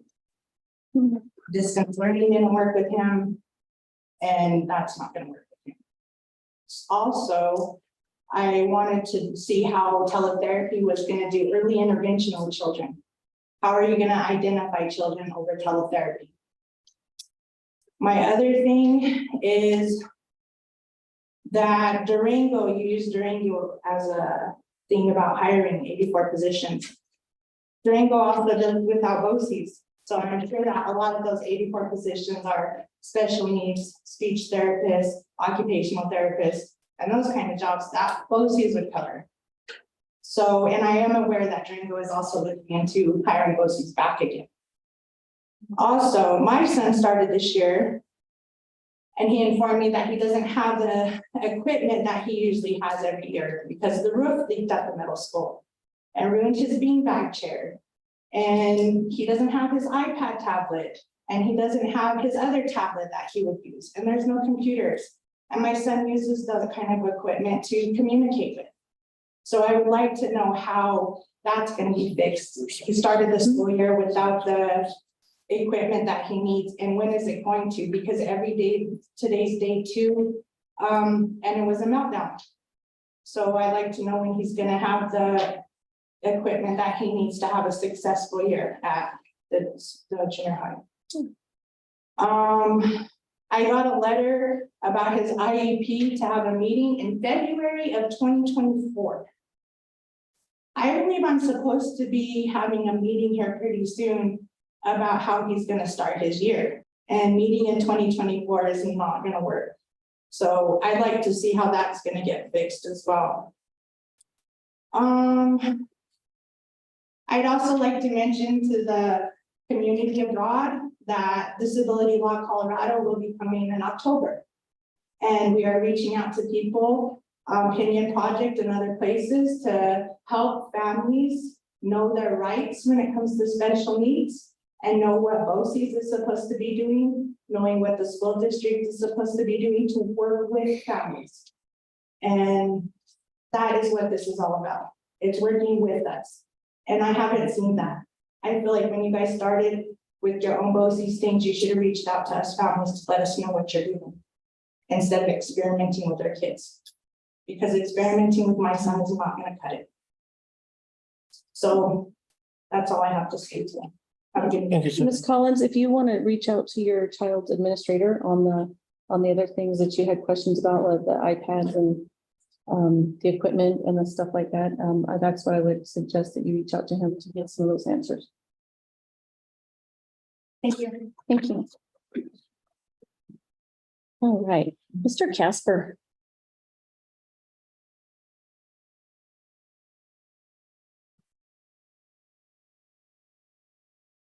He's walking better. Yeah.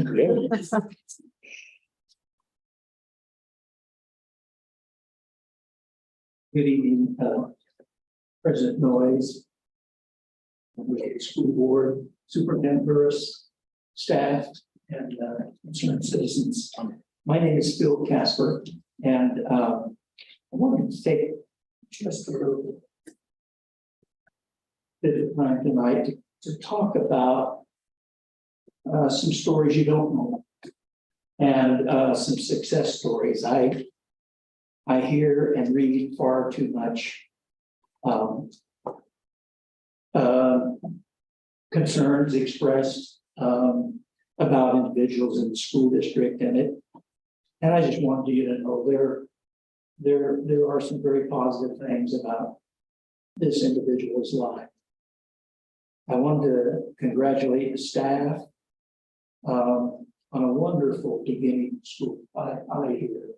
I hear lots of positive things, and this meeting tonight was an echo of that. So well done, everyone. And the theme of my talk tonight is going to be success stories are never the responsibility of an individual. We are an accumulation of our experiences, knowledge, but more importantly, the work of the people around us. I wanted to talk a little bit about my history. Very quickly, I was an educator in New Mexico, and I was recruited to come and take over elementary school. At the time, it was under academic watch by the state. And when I arrived, there were a few pieces that were added before I knew what I was getting into.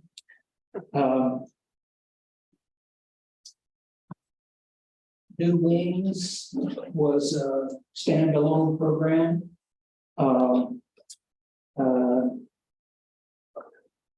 Very dangerous, very, very sad place at that time.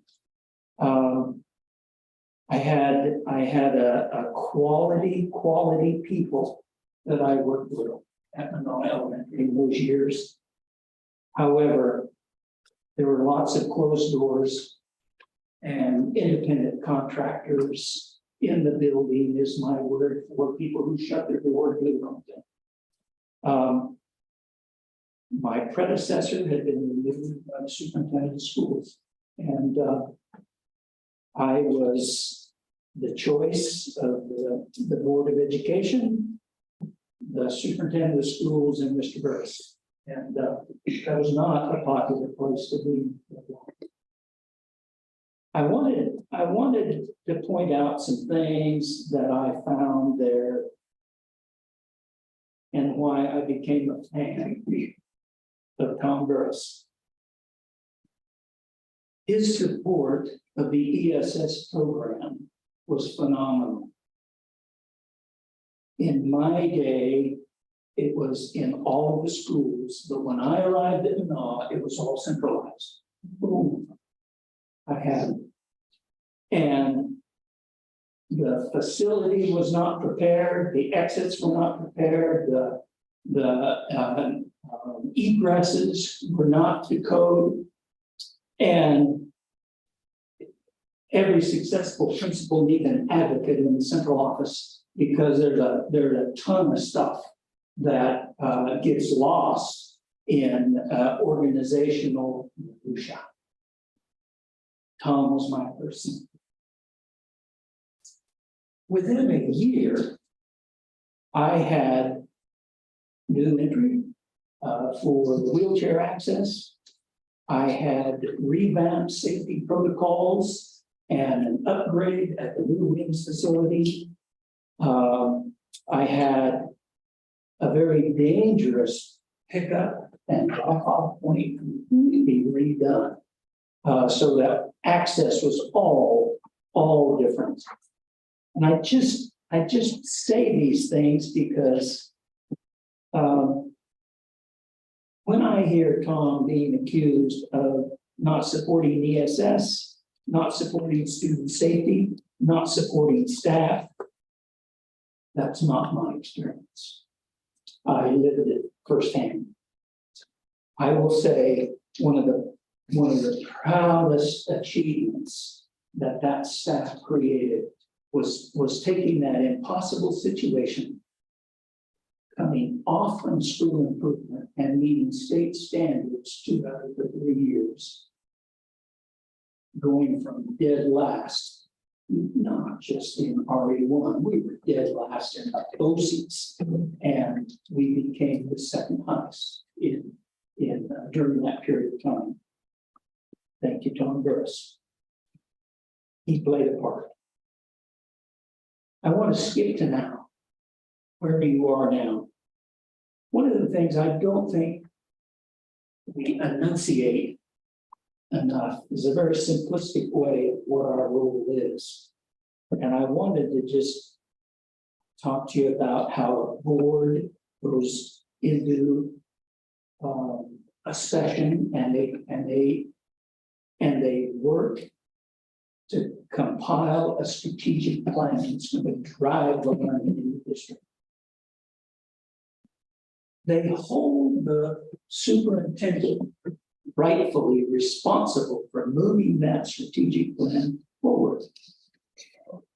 And usually that becomes their evaluation. How do they do that? But the key is the board is the one that gets to define what's good and what's not good, and what's mediocre and where it needs to improve. The superintendent is then responsible to take that strategic plan and share that with the administration. Not only to share it, but interpret it to them. They are required to align their activities, their resources to move the board's strategic plan forward. And if they cannot do it, or they will not do it, oftentimes there is conflict in the organization. Building principals, directors, then are responsible for taking that and interpret it to their staff and holding them responsible. I just wanted to say thank you. Thank you, Tom, for taking on this task of this district. This has been a problem area in this state for as long as I can remember. Thank you. And I thank this board for putting measurement of district success and tying it to student outcomes. That's been a needed area. I was encouraged. Board, I want to give a public invitation. Let the new charter school is having an open house on Thursday. We were clean, ready to go, fully staffed, and we had an exciting beginning. And we're going to share that with the public on Thursday from 5 to 6:30. Perfect. Thank you. Thank you, Mr. Casper. I have something I'm going to say. I may be terribly out of order, but if that was a citizen's comment, it exceeded 3 minutes. If it had been given under the guise of a report from Pleasant View School, that could have been a different matter. But it exceeded 3 minutes. And if it was a chance for an op-ed, shall I say, then I think any of the public, anywhere, anytime, should have a chance for an op-ed at a school board meeting. So I think this was, I saw the clock stop and I thought, well, this is interesting. And I think that you all know it exceeded 3 minutes. I thought the same thing, but I wasn't looking up at a clock. I thought we would hear a. It was. 3876 is gone. You don't have to speak back to me. I have said what I thought about what just occurred. Okay, moving on to discussion items, board discussion. 3 of our presenters did present longer than 2. Yeah, I was gonna say, I thought all of, there was a couple of them that I thought should have, but I didn't. So Deb, do we know why there was no alarm or anything? Or do we have a buzzer? We used to? Well, I can't see it on my side once I've started it. Okay, It could be because of some of the other electrical problems. okay, so do we need to just start our other timer? Do you think? That might be good to have. Yeah, so A backup timer? because I like it when it buzzes. Because then we know. And everybody knows? It didn't buzz before. I don't know why. It said it was going to. Oh, okay. Okay. I might have to work it out tomorrow and talk to support. Okay, thank you. Okay. I want to touch on both these again.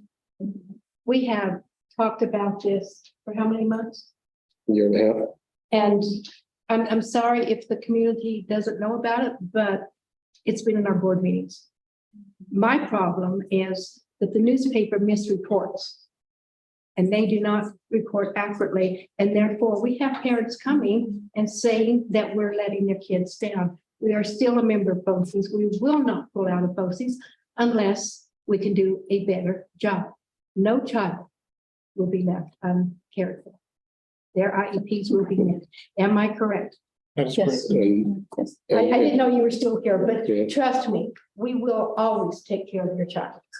That's not what's gonna happen here. And actually, I was a little bit surprised, but I know Sarah left, but the exact things that she brought up were the issues with BOCES that we're having. Yes, That she got an IEP notification for February of 2024. That's what our issues we're having. that's why we're upset with BOCES, yeah. It's not an experiment. The thing with Durango, from what I understand, Durango's trying to pick and choose bits and pieces of BOCES to get back into, because they don't want to be involved with BOCES. And I'm gonna let Lisa step in here. So, May I speak? Yes, Both. So regardless of what direction the district goes, whether the state allows them to separate from BOCES or not, this is a long process. And it's always. And we're gonna still be- members of BOCES. yeah, everything is still under their jurisdiction right now. It's all about what's best for students. And so we're just looking into that. So we're going through an application process. Regardless, whether we would separate or not, we would still continue to work with BOCES to meet the needs of students. Because, for example, a deaf and hard of hearing teacher, we wouldn't be able to employ full time. Right. But we'd be great to be able to share that with the other districts in the area. So we would continue to work with BOCES. We don't have a reason not to. There are things that we're looking at. Can we do better? Sure. So those are the things that we're looking at here. The letter that they're talking about is letting them know that there's an IEP due date that will be coming up. So it is, those letters are going out early so that parents can plan for those, take time off from work. I haven't checked in specifically with this teacher in this school, but there are meetings being scheduled earlier to address the very specific needs going through each family. So I don't know that that's happened yet or what's behind that. However, it's important to know that BOCES is doing their job, we're doing our job, we're working parallel right now, the teams are working really well. Vocal vision is not a therapy, they're a case manager and they're doing paperwork. So they're really not able to provide a lot of the services that we need. But we're using them in other ways so that we continue to have services in front of students. To take some of the burden off of our teachers. Yes, That was the purpose. they're taking the paperwork off of the teachers.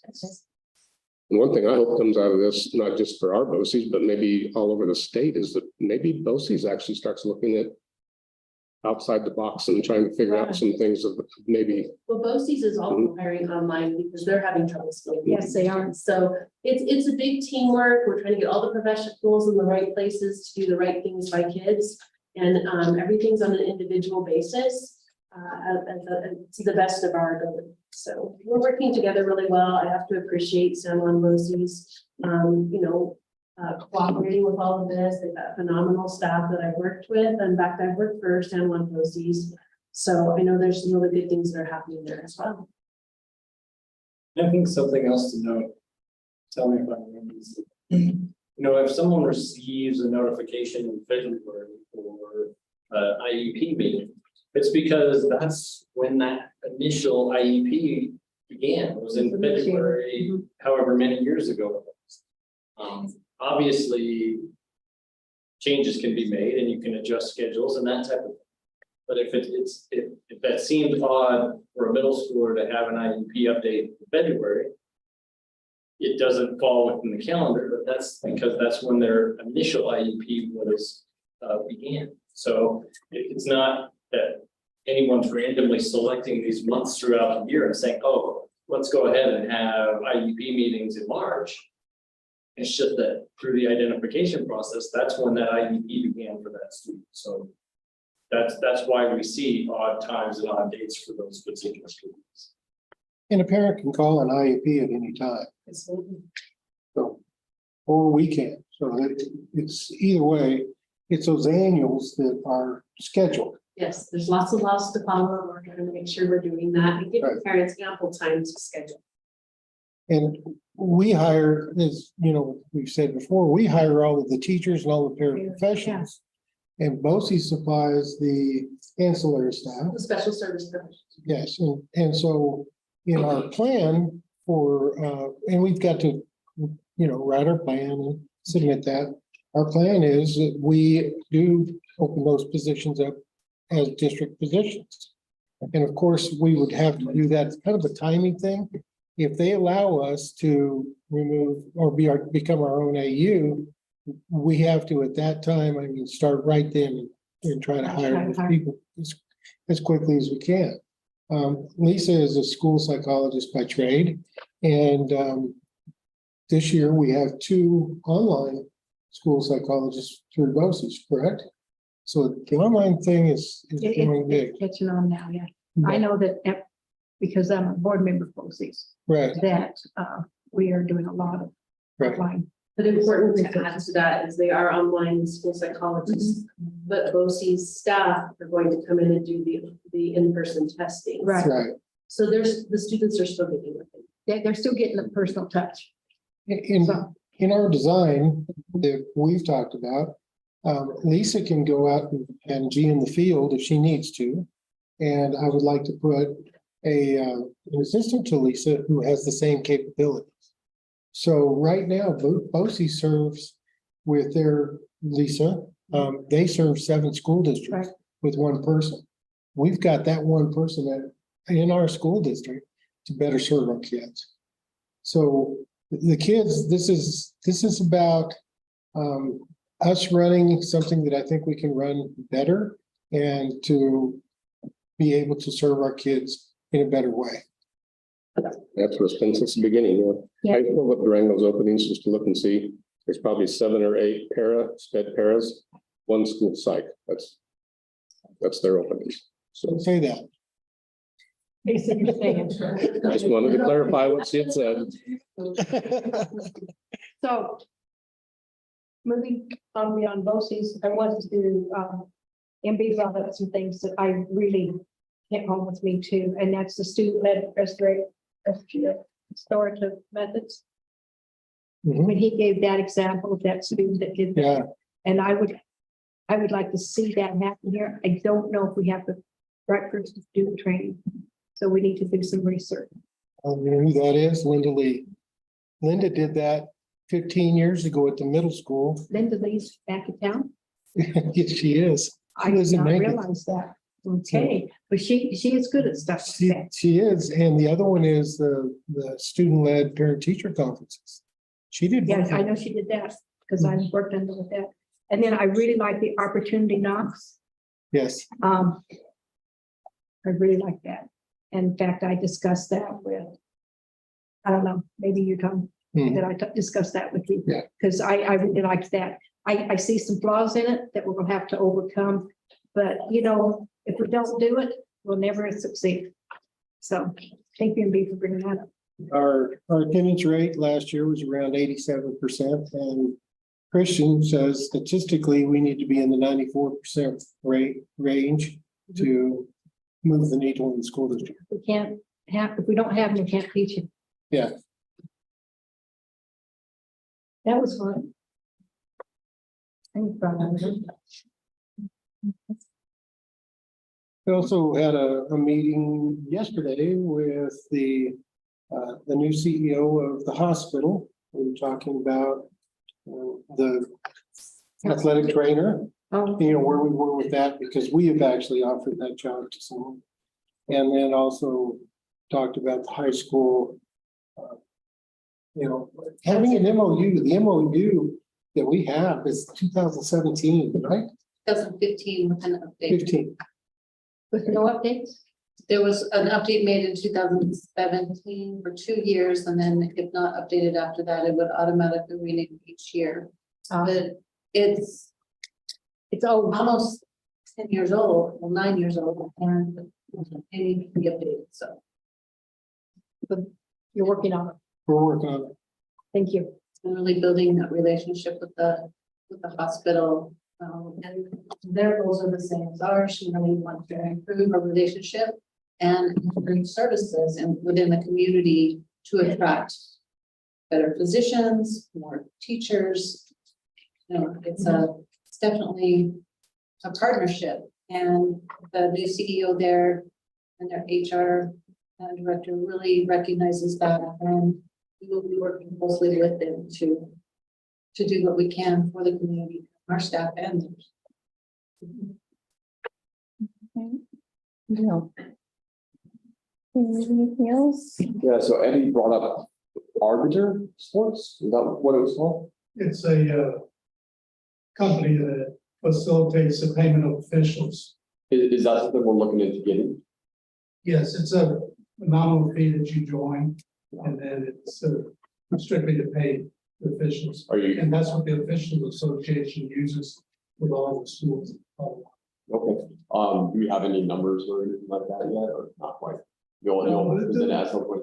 No, they're very nominal. You know, Right. You're looking at the nominal fee to join. And then it's like a clearinghouse, a bank to do the transactions. And so what we would do is have an open blanket PO. Volleyball officials, a blanket PO for softball officials. And then those officials that get assigned by the association to the games. Then they get paid. Okay, so that's not something that's even gonna come up to board level or anything like No, that? it'll be internal with the Bring it up. activities with us in finance. You bring it up in a work session so we can discuss it in detail. Yeah, we can bring us that information. Okay. We're the only district in Colorado that doesn't use that. That's correct. That's what we're communicating today. Interesting. We're still in time. Another question I had is, just, I guess for Deb, when will our policy be back up online? I think we're about 2 weeks out now. It's awesome.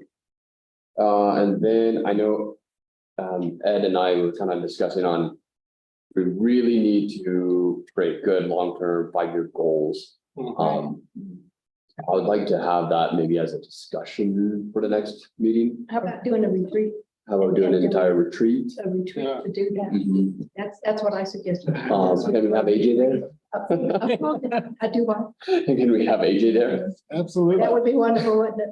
But I That'd think be it's good. going to take us more than a work session to get that going. Yeah, I'm really excited to get those goals because, I think it's important. I think at one point, I don't know where it was, but we at one point, I've seen a little metric on goals and what percentage of completing that goal we were working towards. Yes.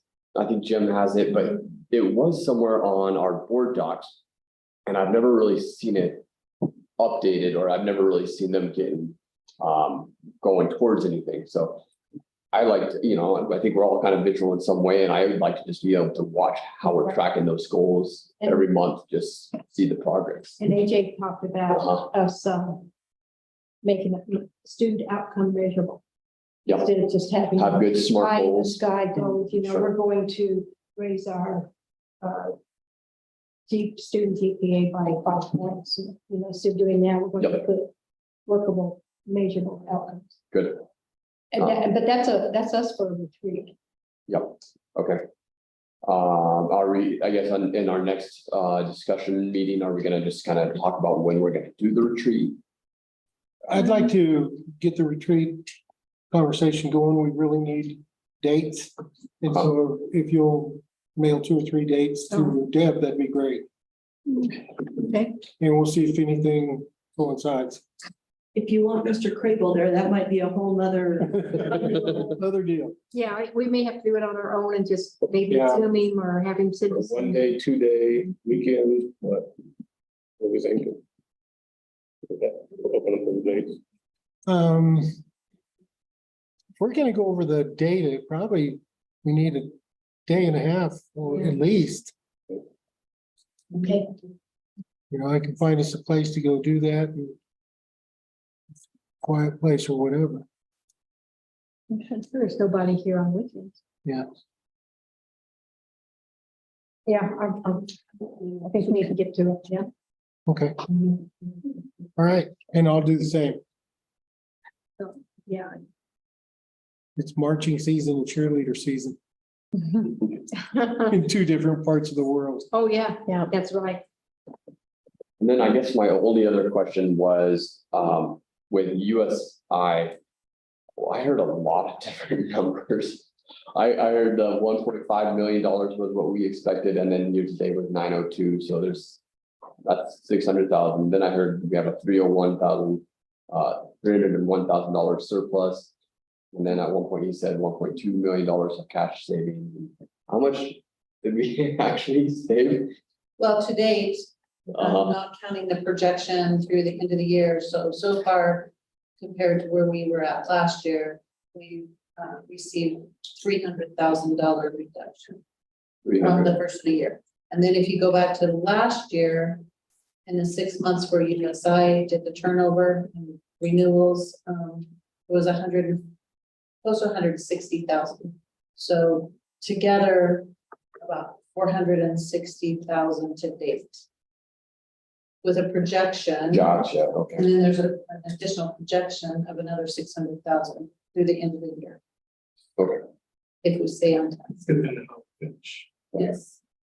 Let me throw something in that's just great with this team. We all work together very well, but we all talk with each other very well too. And when I took this job, you may remember Kyle said that he had never even talked to the superintendent. Yeah. And so one of the things that I've done with the team is, all of us collectively, let's just talk finance for a second. All of us collectively is several $100s. And so Thursdays, we have a standing lunch date. We go to lunch. Guess what we talk about? School stuff. But what's most important is Danielle gets to hear what Lisa says. And Lisa gets to hear what Jim says. And we get to hear what Eddie says. Yeah, he talks sometimes. And Eddie talks about safety and those kind of things. And it's just a really rich and good time that we can get together and just collaborate, and everybody knows what everybody knows, So it's a great team. Good. Okay.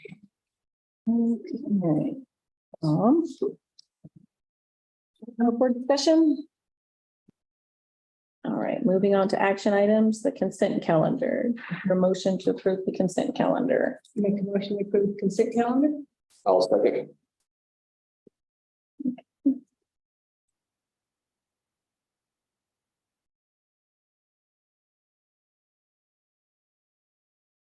Online voting is now available.